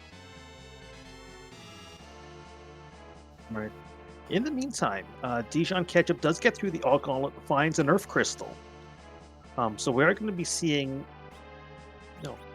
checks here that haven't been done up to this point here. However, we do know here that progression doesn't lie with this path, unfortunately. No. There might be a package. There might be a nice piece of equipment or item, but we know dijonketchup isn't going to get any closer to the 2 other objectives that she needs following this route. It's unfortunate here. Like the seed here was quite rough to her, and Ogopogo here again here, she's got the levels here to get through this here, but yeah, she does have the levels. Ogopogo is annoying wherever it is, but here, as long as she keeps up those tier 4s, she shouldn't be in real danger. But yeah, this seed, with how wide open it was, had several kind of really tricky roadblocks that it was really easy to get tripped up on. That was a rude evil wall in the Baron Inn. That's a rude wyvern, and before that, a rude Yong in Dwarf Castle. That was a rude Valvalis at the back of Ordeals. It's one of those seeds where just a whole bunch of bosses that don't really make life easy for you. And also here with a seed like this here, where you have, you know, an early underground and moon access, you do have a choice. So do you do moon first, or do you clear, or do you do earth first, or clear your earth objectives first here? To play was to go to the moon early. And with a different seed here, anything could still happen. Am I seeing double? If you're seeing 4 SIDS, you're seeing double. Otherwise, you're just seeing 2 SIDS. Oh, phew, I'm okay. I think. Okay. Yeah, don't take this as medical advice, please. Dijon dismisses both SIDS. SID can be very useful in the early game, but that time has long since passed. And going to take on D-Lunars.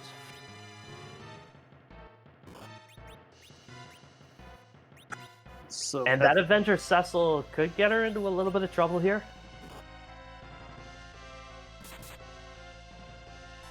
If you use the fight command against D-Lunars, they automatically wall themselves up and start flinging viruses at you. So these D-Lunars are mad. The viruses are no joke, and she'll need to start getting damage off in a hurry.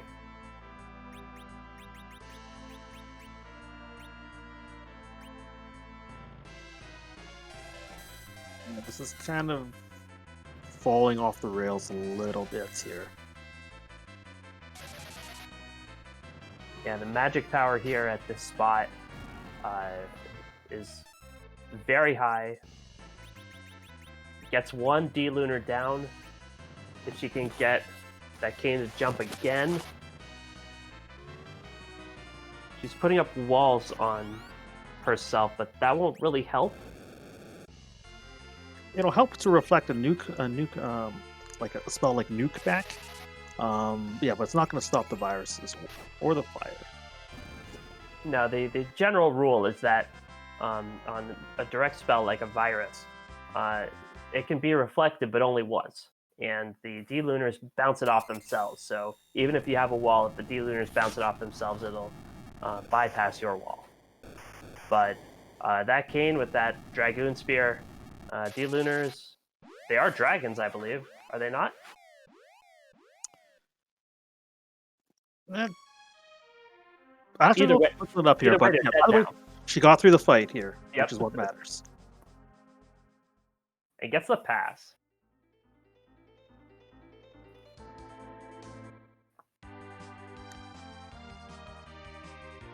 So we know where everything is here except for the package, which will.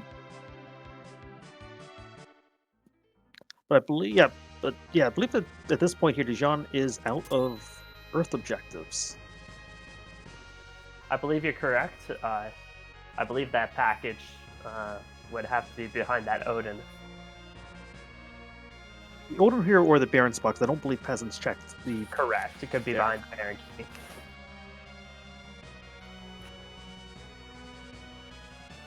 But Dijon doesn't have access to that Baron Key, so she knows it's time to make like Armstrong and Aldrin and head to the moon.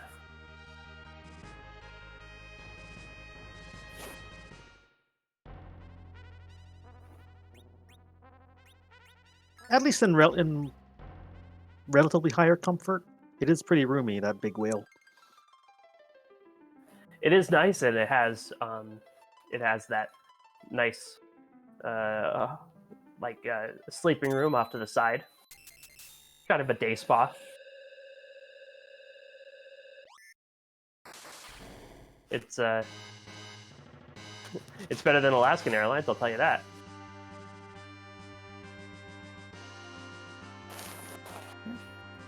Dijon choosing, electing to go with the top-down approach first, and not paying attention to the Cave Bahamut as of yet.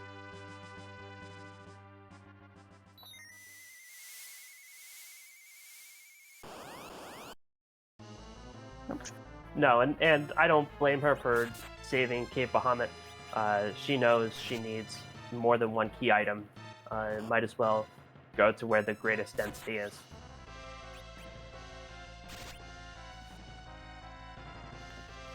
And kudos to her here for sticking with this here. Again, it's been a bit of a rough go with the bosses here, and unlucky with the routing as well, with the routing choices that she made. But continuing here to fight the good fights, and it looks like she'll be working to see the seed through. Yeah, unfortunately, she decided to save the moon for last when the moon had the Luca key, which led to the pink tail.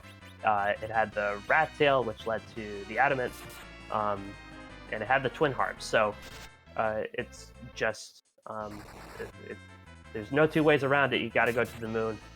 Dijon saved that for last, and unfortunately, it cost her.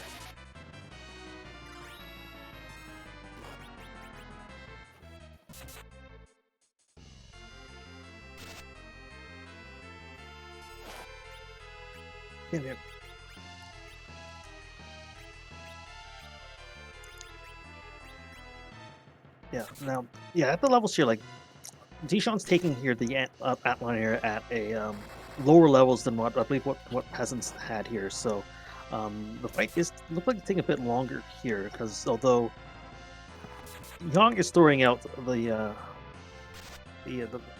damage here, the numbers from Cecil are they look a little inconsistent. So I'm not sure if that's an accuracy thing or what's happening there. Yeah, and I believe that's a straight Avenger Cecil. At one point, would it be justified to equip that X-Cal every time and just switch it off each fight for the Avenger? Do you think, Karam? Yeah, like Go ahead. I'm not sure what the cutoff is in terms of when it, because the Avenger here does have a bit of a stat boost as well. Unfortunately, takes a wipe here to the antlion here. The damage was that antlion was putting out here was outpacing the party. You can put and when you have a berserker character, Antlion's going to counter those attacks with counter, and those will go through a blink status. So it was really, if you're going here with a melee attack here, like with straight fight here, those are going to be those will be something that you'll need to find an answer to. Dijon looks like she's going to try to find another fight first, though, and headed towards the bottom. Don't blame her. She does know that there are still some free fights out there. She doesn't know about all the rudeness in store for her, but yeah. Or the freeness here that's at the White Spear altar. True. King Queen Evelyn is there.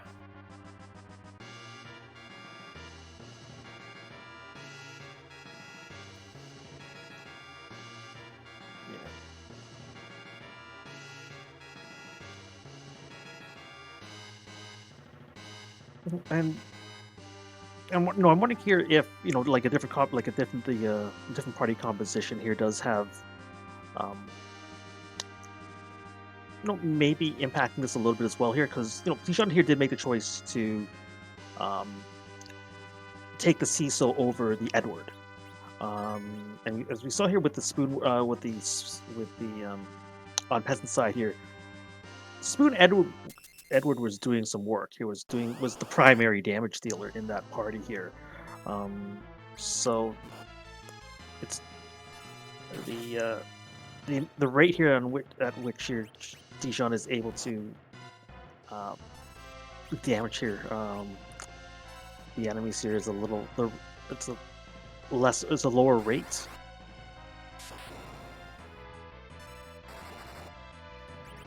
Yeah, gonna get the bad news for that Odin.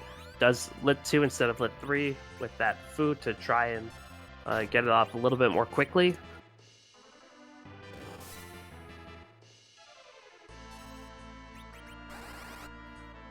But that Odin's still very fast. Now the magic power isn't too high. It isn't super high at this spot. So a few of the parties were able to stay up here, but it's still enough there to where the punches will finish it off.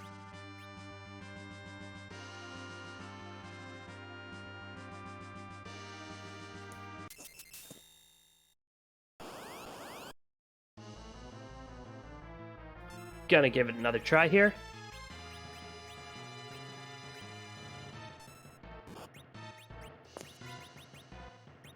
Doing that Avenger Excal switch. Now, what's going on there, Harumph? Why is she switching swords, taking that Excal off? Well, one of the quote-unquote features in Final Fantasy IV is what happens is when you switch an item here, switch your weapon here. You don't the stats from the new weapon here don't actually take effect until you take an action. When you switch an Excalibur for the Avenger Sword here, it puts the Berserk status on right away here. As long as you don't take an successfully completed action before that Berserk status takes effect there, you keep the stats of the previous weapon, in this case the Excal. So you're going to have so you get to take advantage here of the higher attack stats with the weapon here, while getting the benefits here of being berserked.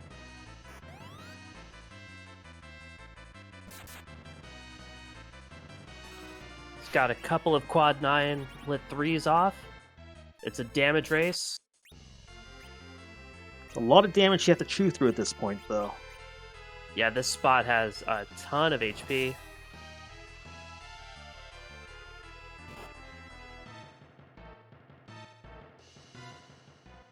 And a high roll on that Odin, followed by a quick punch.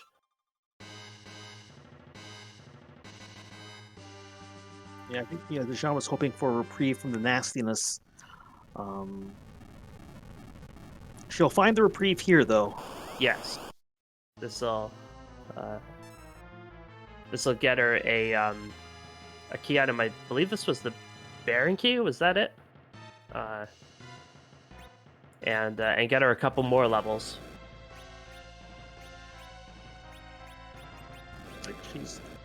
It's a few more levels here from being able to survive the Zentetsuken at the with Odin in the Ribbon Room here.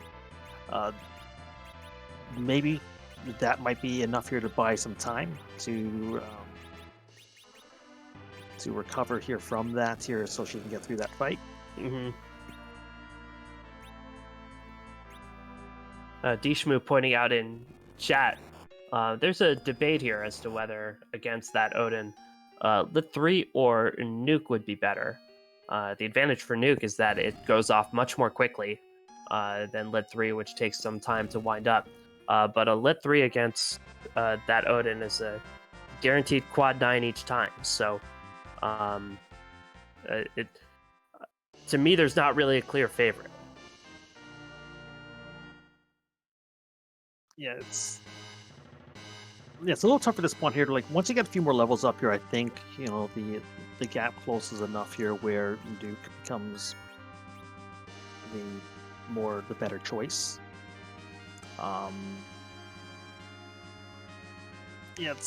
I'm not sure how much the nukes will be doing at this level. Either way here, I don't think the party's going to be putting up enough damage here to avoid the first Zantetsuken.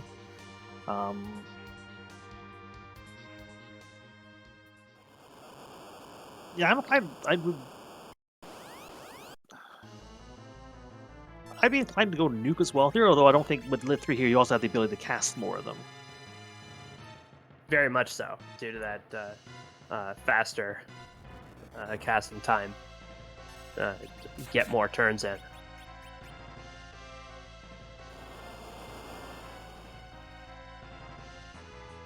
Dijon facing the Kainatsu and is discovering very quickly that she needs to get off lightning spells to get that water down very quickly.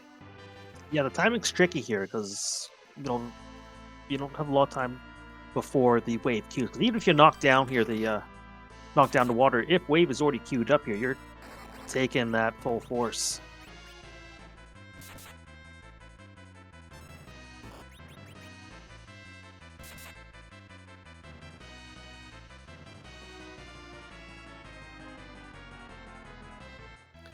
That Cecil is doing damage, but again, this is a high HP spot, and every time it gathers the water, that's doing high 3 digits of damage to all your party.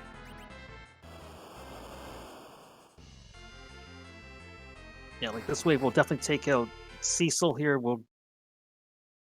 gonna put Yang's here to a critical status.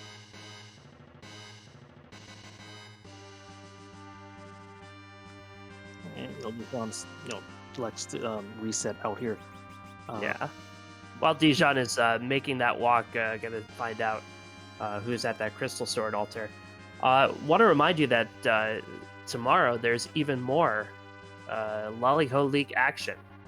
We have Dragus Cloud versus Mechalink at 7 p.m. Eastern on Free Enterprise. On Randomania, there's Saradin versus Actual JP at 8 p.m. Again, that's Eastern. On Free Enterprise, A Stone Dingley versus Demarine 2. That should be a good race at 9 p.m. Eastern. And for you Night Owls at 11:59 p.m. Eastern on the Free Enterprise Network, Tybalt versus Frankie Bones. That's a heck of a night of Free Enterprise. It really is. You don't need to do anything else, and that in the Swiss round 2, it's going to be fantastic. You have a mixture of runners who really want to solidify their position with 2 wins. You have runners who are desperate to avoid 2 losses. It should be a great night.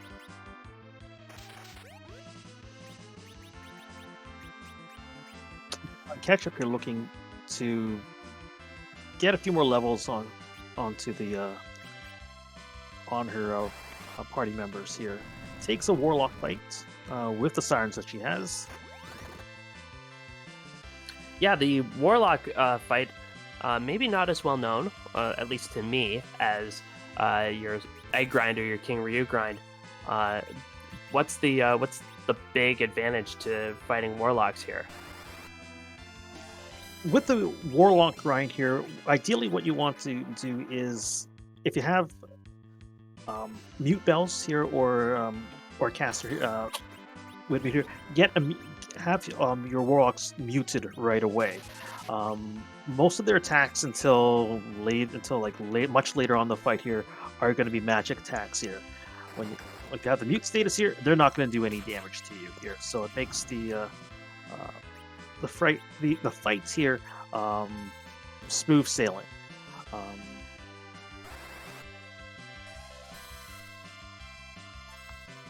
Yeah, a relatively stress-free way to get some levels with those mute bells, which Dijon Ketchup has. So it's a nice grind. King Ryus are fast, and if you don't have your turn order right, or if you input wrong, King Ryu grinds can go sideways rather quickly. So a Warlock is a fine alternative. Yeah, the type of fight, if you're taking like a grind fights on the moon here, it's a matter of what resources you have available here, as well as personal preference.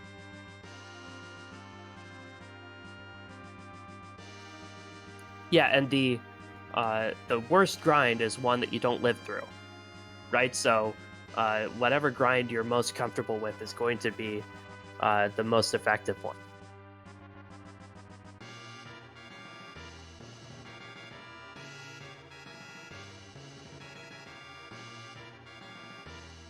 Dijonketchup has a few more levels and was going down to the Crystal Sword altar. Yep, we know that the Crystal Sword altar tonight is Golbez's Chuckle Hut. He'll laugh at us for a while. We'll see how Dijon chooses to approach that once she gets a look.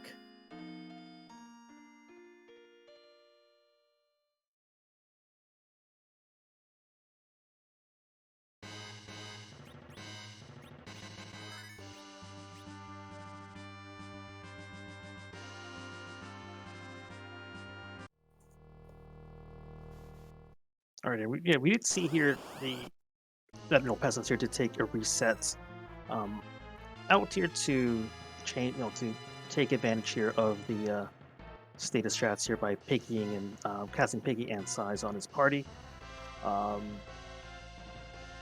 Dijon looks like she's going to make a go of it with the party as they stand, and we'll see what happens.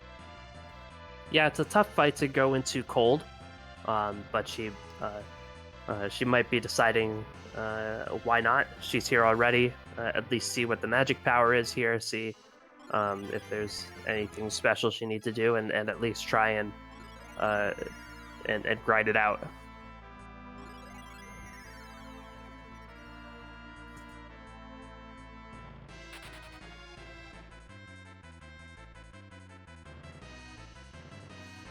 Yeah.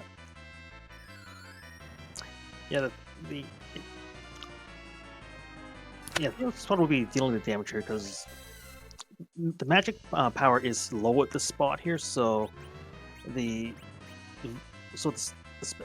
Golbez spells here will do relatively low damage here compared to what could happen at some other locations. However, here it means here that Golbez is not going to reflect that much damage onto himself.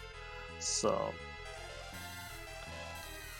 no, but Dijon gonna life to that Cecil, and either that Cecil has an Avenger equipped or is quickly going to have an Avenger equipped. And since Golbez only does magic and the magic attack is really low at this spot, so it always surprises me how low it is, then Dijon should be okay.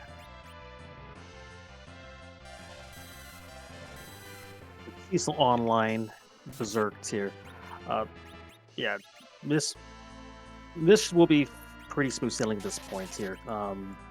Cecil is well outpacing the magic damage that Golbez is dealing out. If it even dealing out to himself. Yeah, you see that lit through here. It's only doing it barely tickles Cecil. Yeah. And Dijon's Ophelia finally gets a chance to stretch her wings and summon that Bahamut again. We missed you, old friend.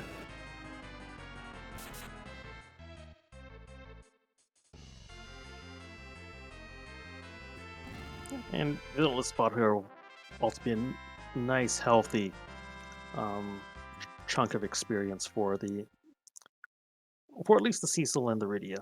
Yep. Well done for Dijon getting past that. Golbez gets that Twin Heart.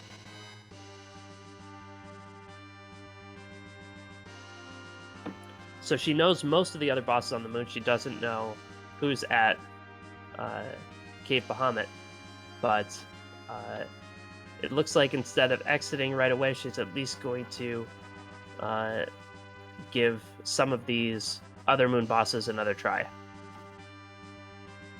Yeah, I suspect Jin will show. Yeah, she's headed back down to the bottom here, so it'll look like another attempt at the Odin.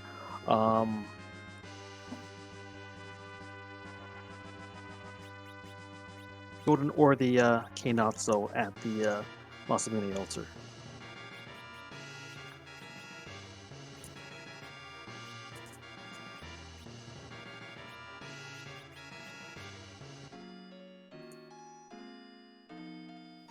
Now, let's see here what I believe the party would still be at a relative agility 1 here, even with a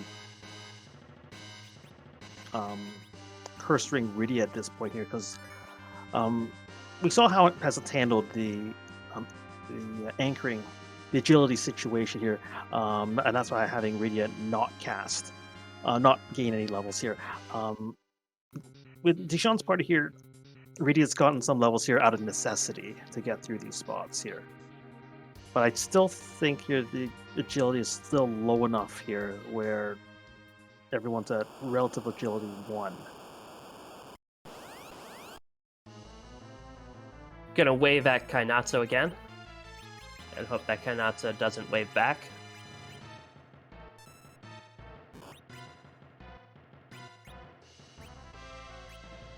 Oh, you just have to shock him a little bit here.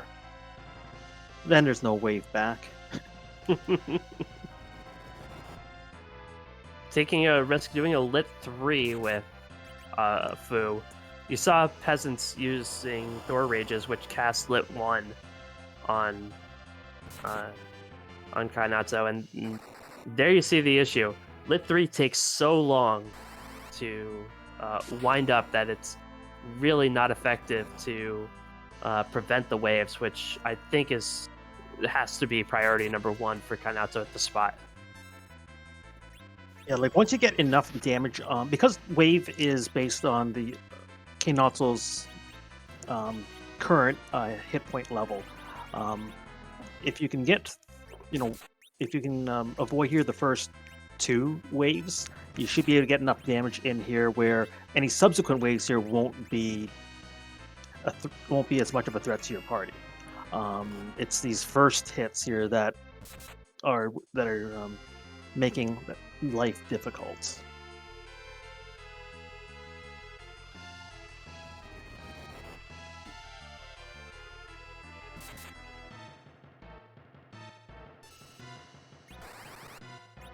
And yeah, with the HP levels here.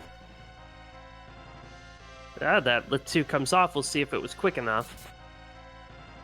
Yeah, if it's not here, that'll be a wipe most likely. Does get that wave off. Ugh.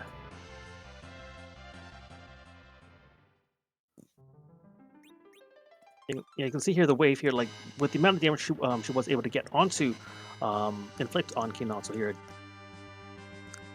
It certainly brought down here how much that damage here that wave was doing here, but it was the cumulative effect here from the first wave, not being able to recover from that. Yeah, and at high speed spots that can be really disillusioning when Kainatsu gets scared by the lit, but because the wave was queued up in his queue already, he still gets it off. It's one of those things that at high speed spots, Kainatsu can cheat a little bit.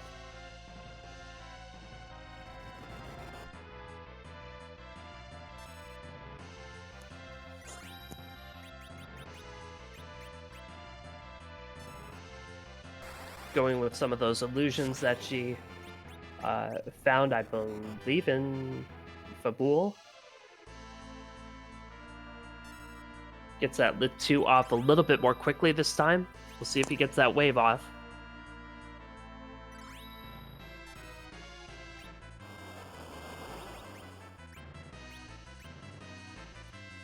Timing's still a little off here with that here because the wave comes out.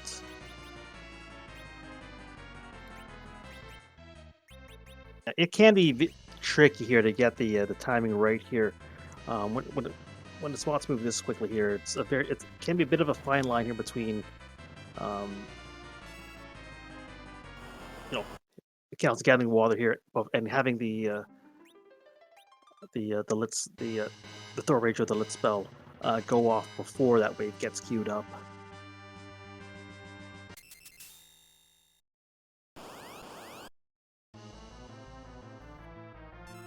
Dijon decides to go after Odin instead. Yeah, the additional levels here may make it easier here for her to recover after the first Zantetsuken. Rydia will go down here, but I think more of the party have the other characters have a better chance of staying up. Yes, this spot, I believe earlier was doing about 1600 to 1800, which if you keep everybody topped off, should give all of them a fighting chance to survive the first one.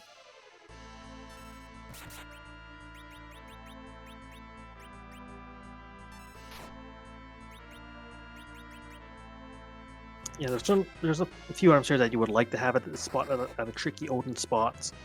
Like a Thunderclaw would certainly change the narrative of how the fight goes.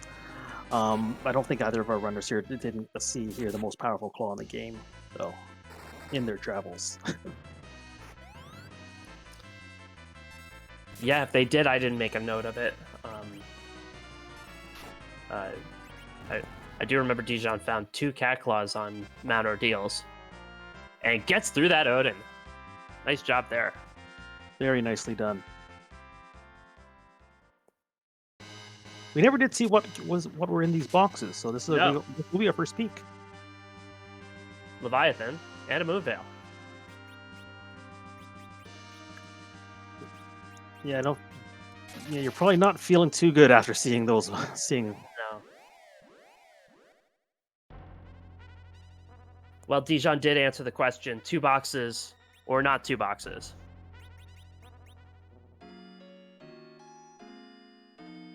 And she discovered whether 'tis nobler to suffer the slings and arrows of outrageous moon veils, or by opposing them.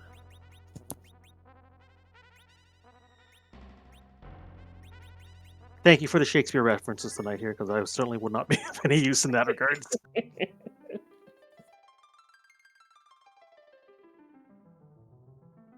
Well, it has been entirely too long since I've read Hamlet, but I did watch The Lion King recently, so I'm familiar with the broad strokes.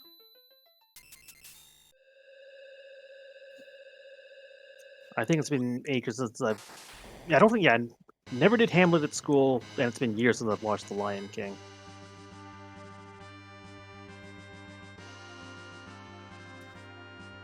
Hamlet did give me my favorite Shakespeare quote, which is when, and this is true, Hamlet stabs his father's best friend and personal confidant, Polonius, behind the curtain, and Polonius says, "Oh, I am slain,"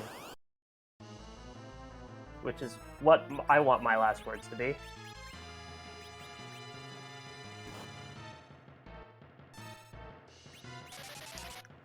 Dijonketchup making another attempt at the Antlion with a lot more levels.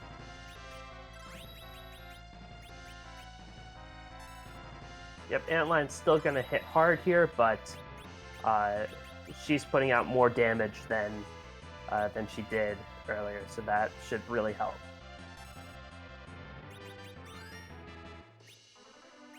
Yes, he's able to get the links up as well here. That'll help, stop the early knockdowns here. So there's more time to get the damage out here and less time recovering.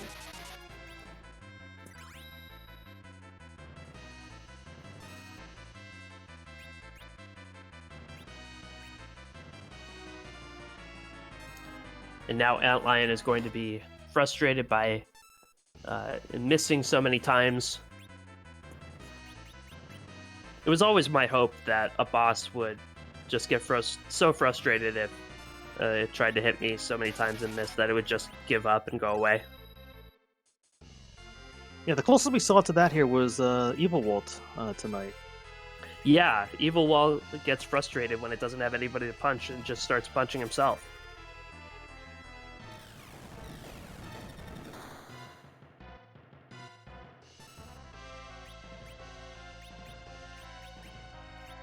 Let's see a return here of everyone's favorite microwaving dragon. I wonder if Rydia still has that curse ring, because 2640 isn't earth shattering. Yeah, that would definitely be an indicator here of a curse ring being on there here, because yeah, Bahamut usually is a lot. Yeah, power level usually on high as opposed to 30%.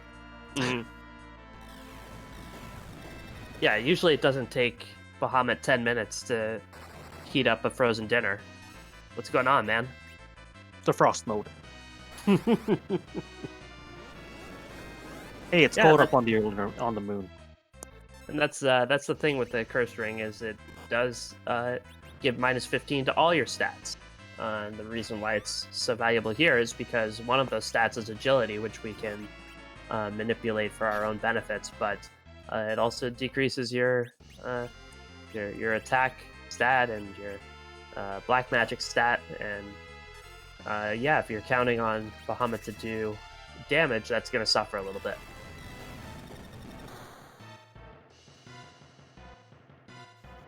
Yang and Kane have succumbed here to those attacks. So it's up to looks like it's going to be up here to Fu and Cecil to finish this fight off, and Antlion goes down. Okay. Dijon's starting to work her way through. Gets that rat tail.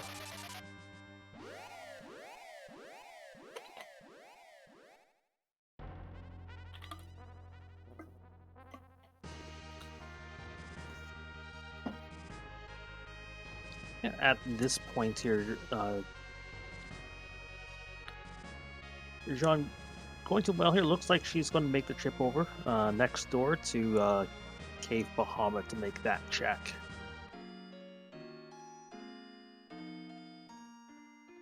She's being thorough with her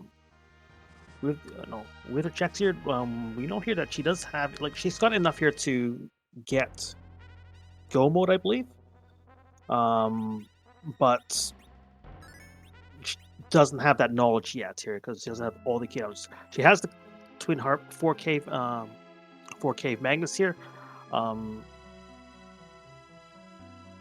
Yes, and that rat tail does give the adamant.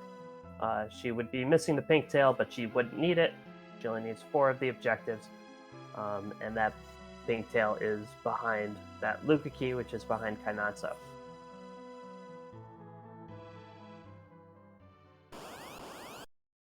John will make her first peek at Bahamut. We'll see a dark elf here, and this fight here will be mostly be more straightforward here for Dijon with the party setup she has now. Yep, she has enough weapons to take care of both Dark Elf in his first form and in Dragon form. That Dark Elf is weak to Excalibur. Have you heard? Weak to Excal here, weak to Berserk Cecil. This fight here will not last long.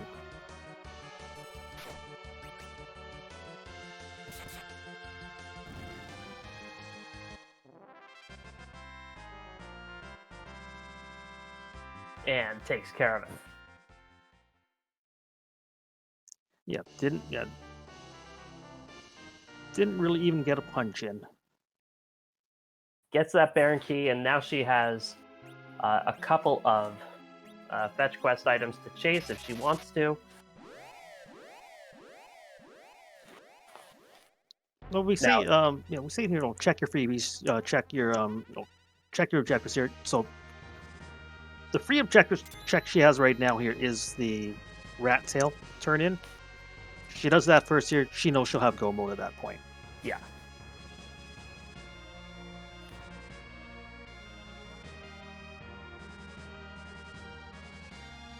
Yeah, definitely. Even in a flag set like this, where you have a lot of different objectives to do, um, and, it's still worth it to check what's free, check what you can, when you can. It more often than not will lead to good things for you.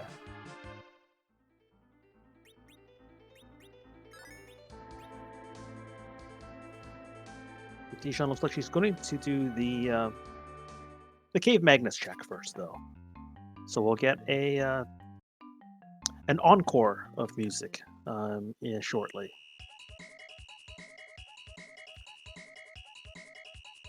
Yeah, hopefully you're a fan of Mario Kart, because you'll get that music twice. I didn't recognize it the first time here because it's been ages since I've played battle mode on the Super. Now, I'm of the opinion that Mario Karts have never gotten better since Super Nintendo. That might be a hot take.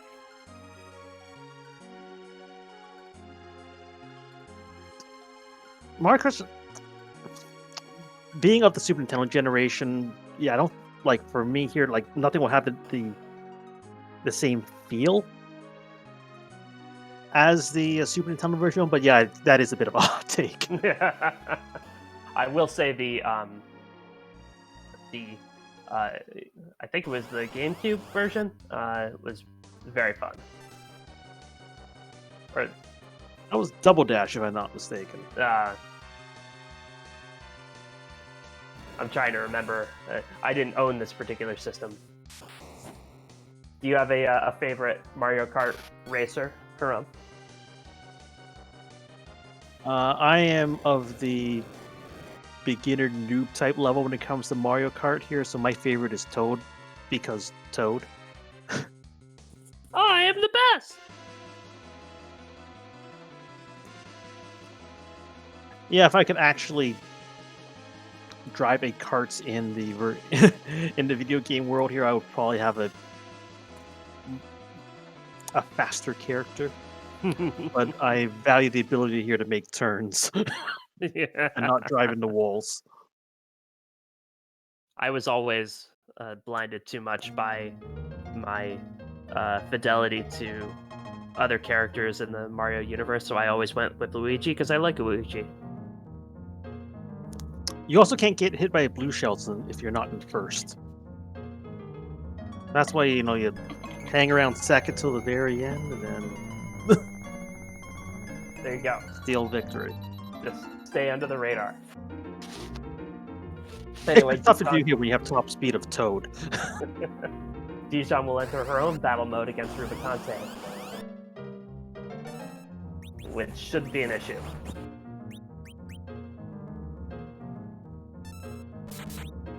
Sakura Rico pointing out in chat their favorite is MK64, which I think is the one I was referencing. Yeah, Mario Kart 64 here, this might also be a hot take here, has the best Rainbow Road. Definitely the best music. The music is fantastic.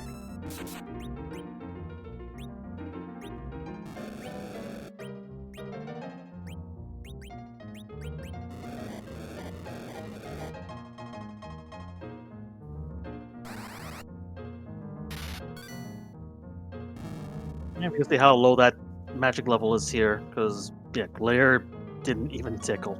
And Well, may have tickled, may have scratched a little bit, but that's about it.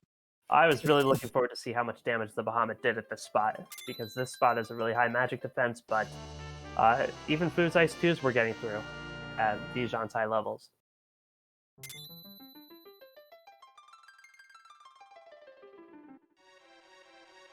Dijon has 3 of 4 objectives.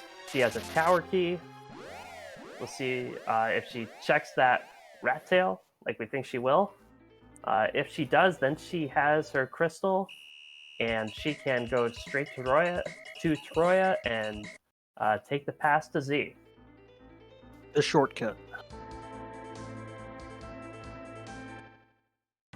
I mean, are we still talking about Mario Kart? Yes.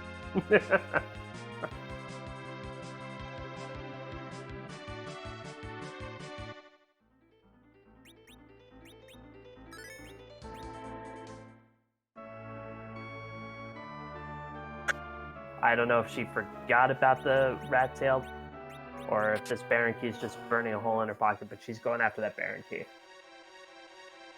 From personal experience, it could be a factor where it could be a factor where you just forget you have the hook. I know I forgot. I've gone through checks, here and there, because the hook was, because you get the hook early on here, or you get the hook here at a point where it doesn't have too much utility. So, yeah, I can. Sometimes you're so focused on the key items you get here that you don't remember the key items you have. Yeah.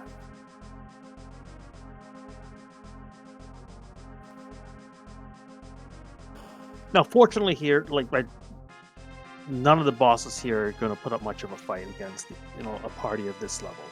No. The basement throne could prove tricky depending on who's down there, but with her level, she should be able to cut through Baron relatively quickly. Yeah, Octomam's going to be sushi very quickly. Sushi. Fu wasn't actually giving Octomam virus. He was applying wasabi. How considerate.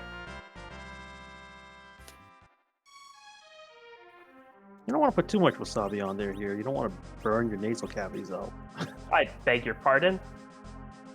No such thing as too much wasabi, man. And then, either that here, or you've been fortunate to never put too much wasabi. Because once you've had too much wasabi, you've had too much wasabi pretty much instantly. Dijon finds 4 ghasts on a throne.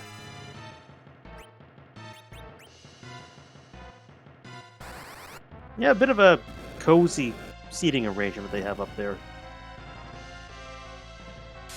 Yeah, I guess Power is sitting a little too comfortably in Baron. It's cozy, you could say.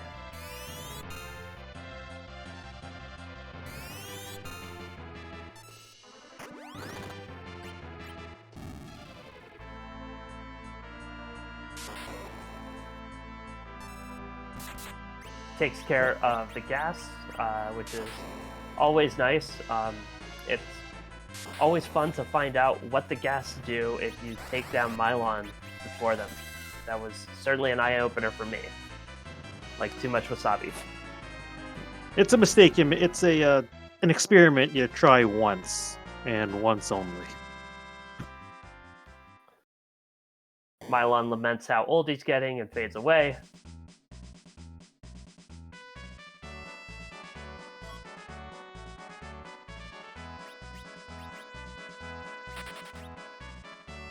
So we have the Rosa here. So that would mean here that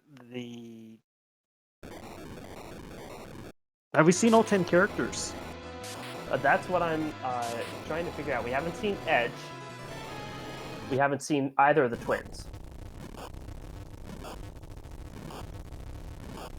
That'd be a rare twinless. Yeah, because we never did see who was at the in the Sand Ruby. Never saw Sand Ruby. Nobody's picked up the package, so we haven't seen that character. And Giant. Bit of the Giant. Well, that'll probably remain a mystery for the rest of the time. Yeah. I hope you don't lose too much sleep over it. Well, I'm losing enough sleep over other things right now, so. But we do have the package in here.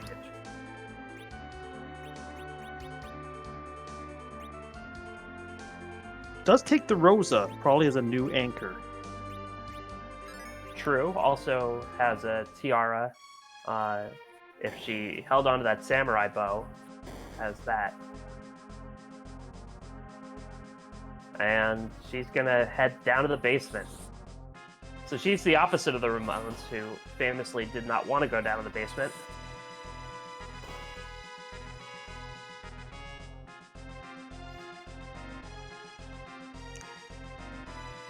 Yeah, but we'll find a being at the true Baron throne who wants to be sedated, and this party is glad to help out. Let's see. What? It's a sparkle. We haven't seen Plague. It's Plague. Or it's Pale Dip. Yeah, for See This Nessie, we haven't seen too many sparkles today. We've seen all of them except for Plague now. Wyvern was in the second spotted Dwarf Castle. Ogopogo was in the Tower of Zod. D-Lunars we saw.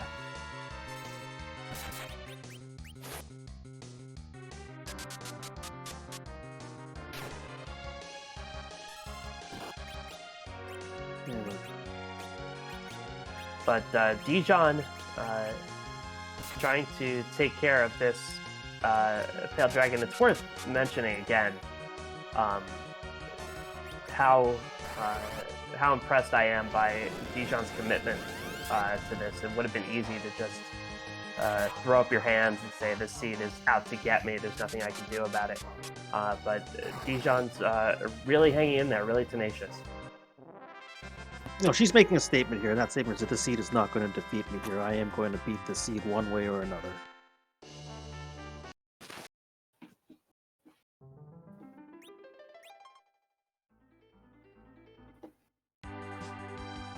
Quick reset out of that samurai hat.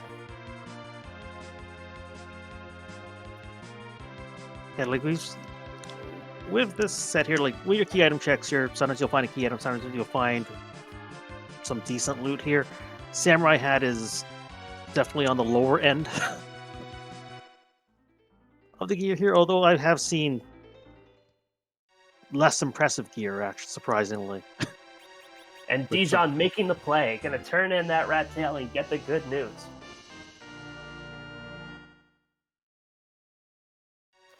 And never has Dijon been so glad to see vanilla, I would venture to say. There's a reason why vanilla ice cream is the most popular flavor of ice cream in the world.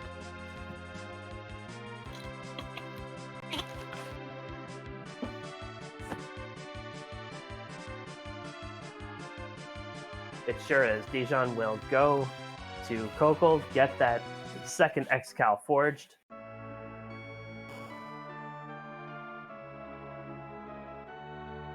I think it's too late to teach Cecil how to dual wield. It's worth a try, right? Yeah, then the issue here with if you're dual wielding here when you're not experienced is that who tips first, Zeromus or Cecil?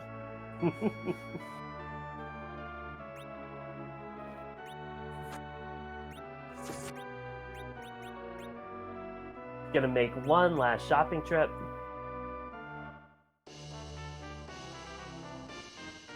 Thought about a white spear for Kane, but really a white spear wouldn't be an improvement for what he's got already. Yeah, like I believe that Kane has a defense sword equipped. And especially at these levels, the defense sword is just better.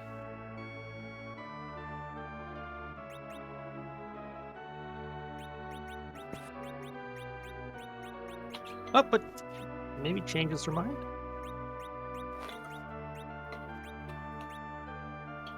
Is she gonna sell that X-Cal right back?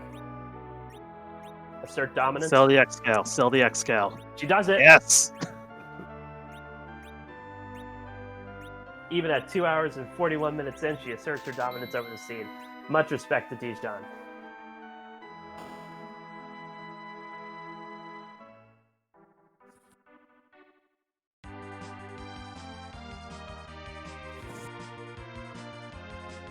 And does take that white spear. Well, she gives Kane plenty of options to slice through a banana. yeah, like the setup she's got here would appear to be power overwhelming. Just zerk up your characters here and cut up some banana. Well, you know what I say. You're not over leveled unless you're at 99.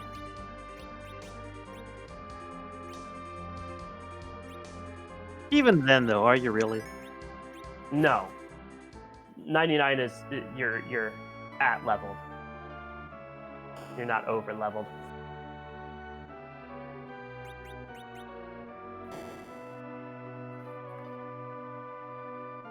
Heading into Troya, she's got her anchor in Rosa, although I did see her Cecil was at 45, which means her Cecil could be a good anchor too. Yeah, going through the info, like, I'm not sure if the curse ring got re-equipped onto Rosa after Rydia left the party. I don't think that shouldn't be an issue either way, though. I think No, the party is still well with equipped for that. the amount of damage she can put out, it'll be the same one way or the other.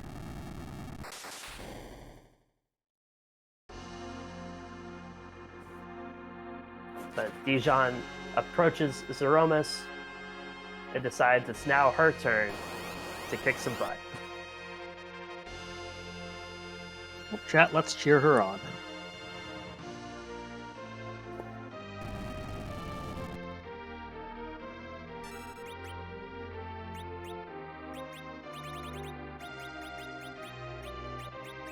Alright, she'll soon... With the crystal here, she'll soon see the appeal of Zeromus' outfit tonight.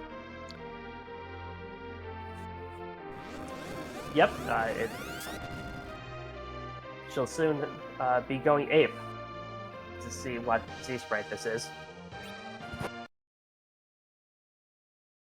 And as Zeromus knows what's in front of him, if he were a smart final boss, he would make like himself and split. Yeah, as long as she doesn't slip on a banana peel here, she should be good to go. 3 Zerkers could get some extra black magic in with Fu if she wants. So that was a fast. Should be in... That was a fast first shake, though. Gonna get that silk web off.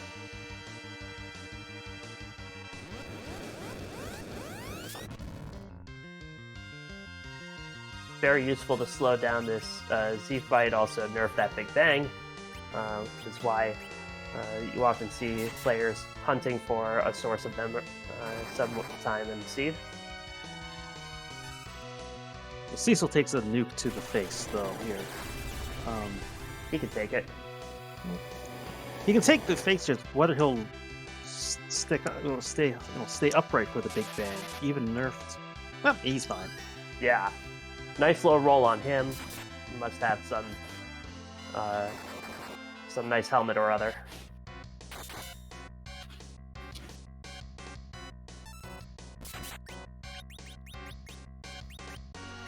Rosa didn't stay up, but that was to be expected. But our dreams of Quint go with her. Right, we're still quad. Yeah, but yeah, with the damage output here, even with Cecil with an X Scal here, isn't putting out less damage here than what we were seeing from Eddie here in his Z fights. So we'll likely see another Big Bang, and we'll see how Dijon handles that here. Looks like Fu is casting Fu's going with wall. Okay, so it looks like he's trying to get a hybrid strat here. Yeah, she's trying to get a hybrid strat set up. Yeah, just go with some extra damage. Fu is your only source of white magic or of items, so it could be a little risky, but Dijon thinking she has the firepower to win the race. This is going to be a full force Big Bang. It's a high roll on Cecil this time, though. Cecil goes down, the others stay up. And Fu just got that nuke off.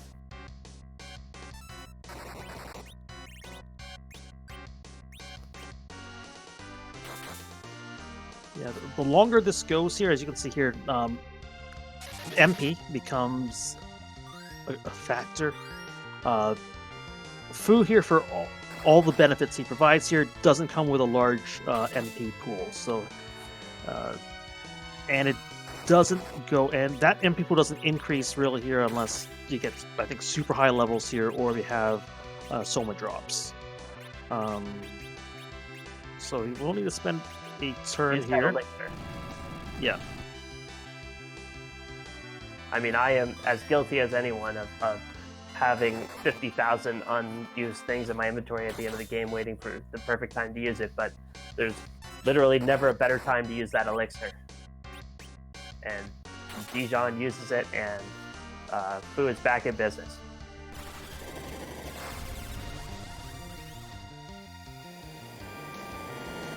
The Cure 2 item here won't go off in time here before the Big Bang. And yeah, Yang takes it in the fate, takes that and goes down. This has become a little dicey. Yeah, it's crossing your fingers and toes time, but Dijon gonna try and recover here. With 7 HP on Kane, more than she needs. And that acts as a full HP recovery here, because the full party Cure 4 here is only taking effect on two remaining characters. So it's less division that needs to take place. With that black hole, Kane not berserked anymore, so can toss some potions around.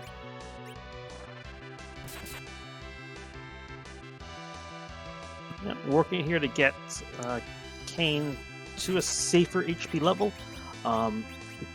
Is able to get damage out here, which is important, by reviving Cecil. He keeps his berserk status with that Avenger sword.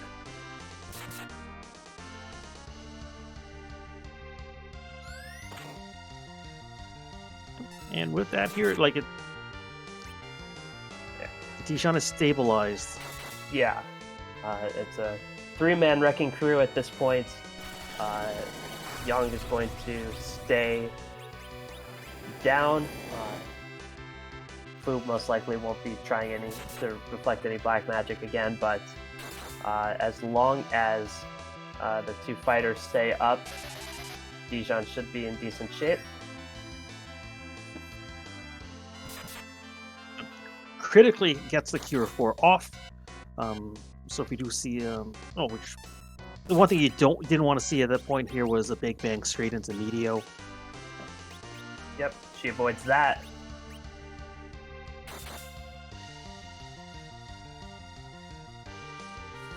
Goes for the Cure 3. Cure 3 actually takes longer to cast than Cure 4, but it does preserve MP, and rocks are falling. Yes, so this fight here should be wrapped up soon, and Kane with the dodge as well. And she has to be breathing a huge sigh of relief. That just gives her that much more breathing room. The swings keep on coming. And there's the crack boom. dijonketchup, not giving up, gets through, takes down the seed.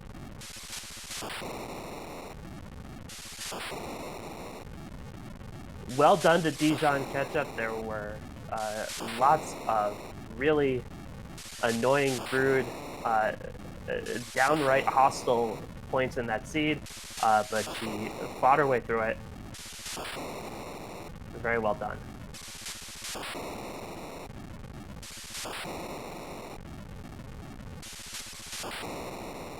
And we have dijonketchup here for an interview. GG's, Dijon. Thanks. That was a seed. It sure was, but it was also an exercise in determination. What was the point that really made you determined that you were going to get to that Z and defeat it? I mean, by the time I had spent all that time just trying to get past the evil wall to get underground, it got to a point of I got underground. I was just kind of stubborn when it came to the wyvern, and I was at that point it was I've come this far, I may as well finish it out.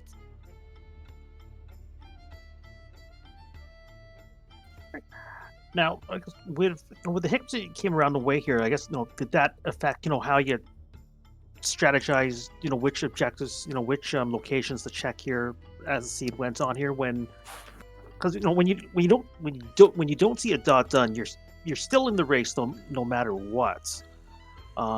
Did that have any impact on how you approached the seed as a whole? In a couple ways. Once I had done pretty much everything that I had open on Earth except for Keyless Tower, and then there was all the stuff in the moon, I was like, alright, I'm gonna try the Keyless Tower and see where that gets me. Because I hadn't seen a dot done yet at that point. I was like, if I do this and, my opponent didn't, that could possibly do something for me. And then I saw that one of the guard fights was in the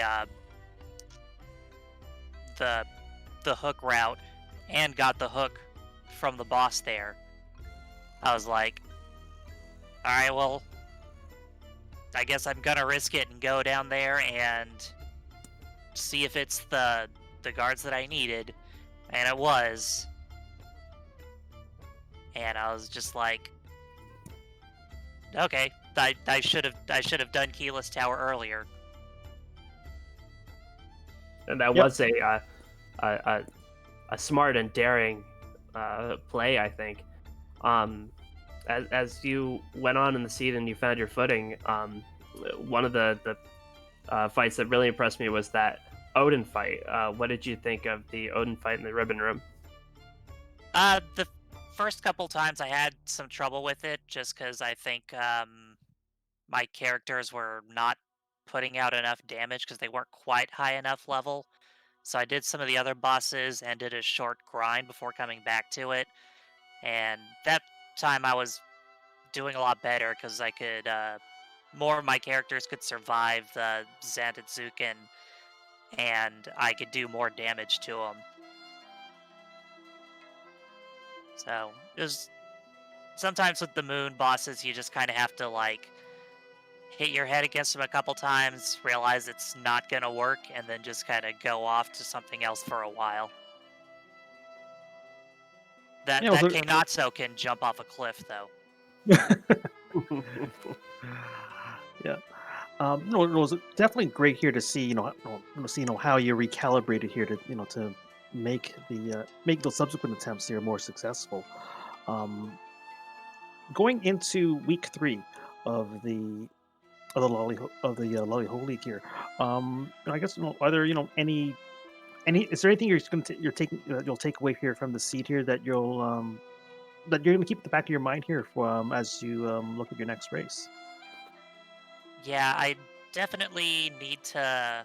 Well, there's a couple things. First off, I need to not be afraid to grind early, because I had those sirens, but I wasn't doing a whole lot of grinding. I was doing like just enough to get a few levels to get over whatever hurdle I was on, because I wasn't at even close to 10 key items yet, because there were like none until you got the magma key, and then there was still kind of touch and go here and there underground. It was like a lot of the key items were very late in the seed, so I kept doing like splitting up my grind in bits and pieces, and I probably should have just stuck it through and done the whole grind at the beginning there, but of course not knowing where I'm going to get all the key items from.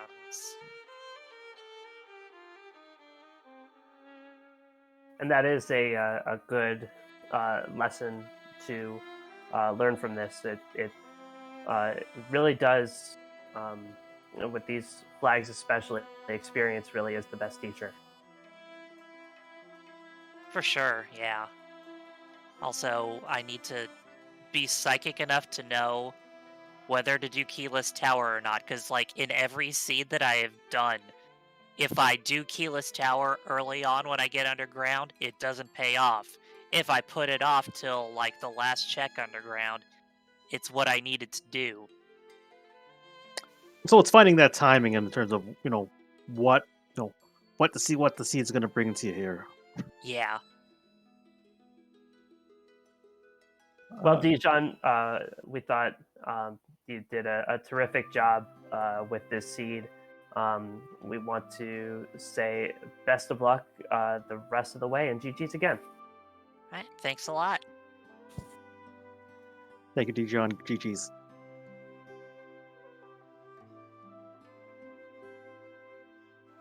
Oh, and that brings us here to the end of our broadcast tonight. Again, here, thank you here to to Oscar44 for putting the everything together, to Twisted Flax for keeping track of our races tonight here, and my broadcast partner here, Sheep Launcher. We Yeah. are going to be. Sorry, go ahead. And thank you to Harumph, who's too modest to mention how he carried this broadcast crew. But thank you to him.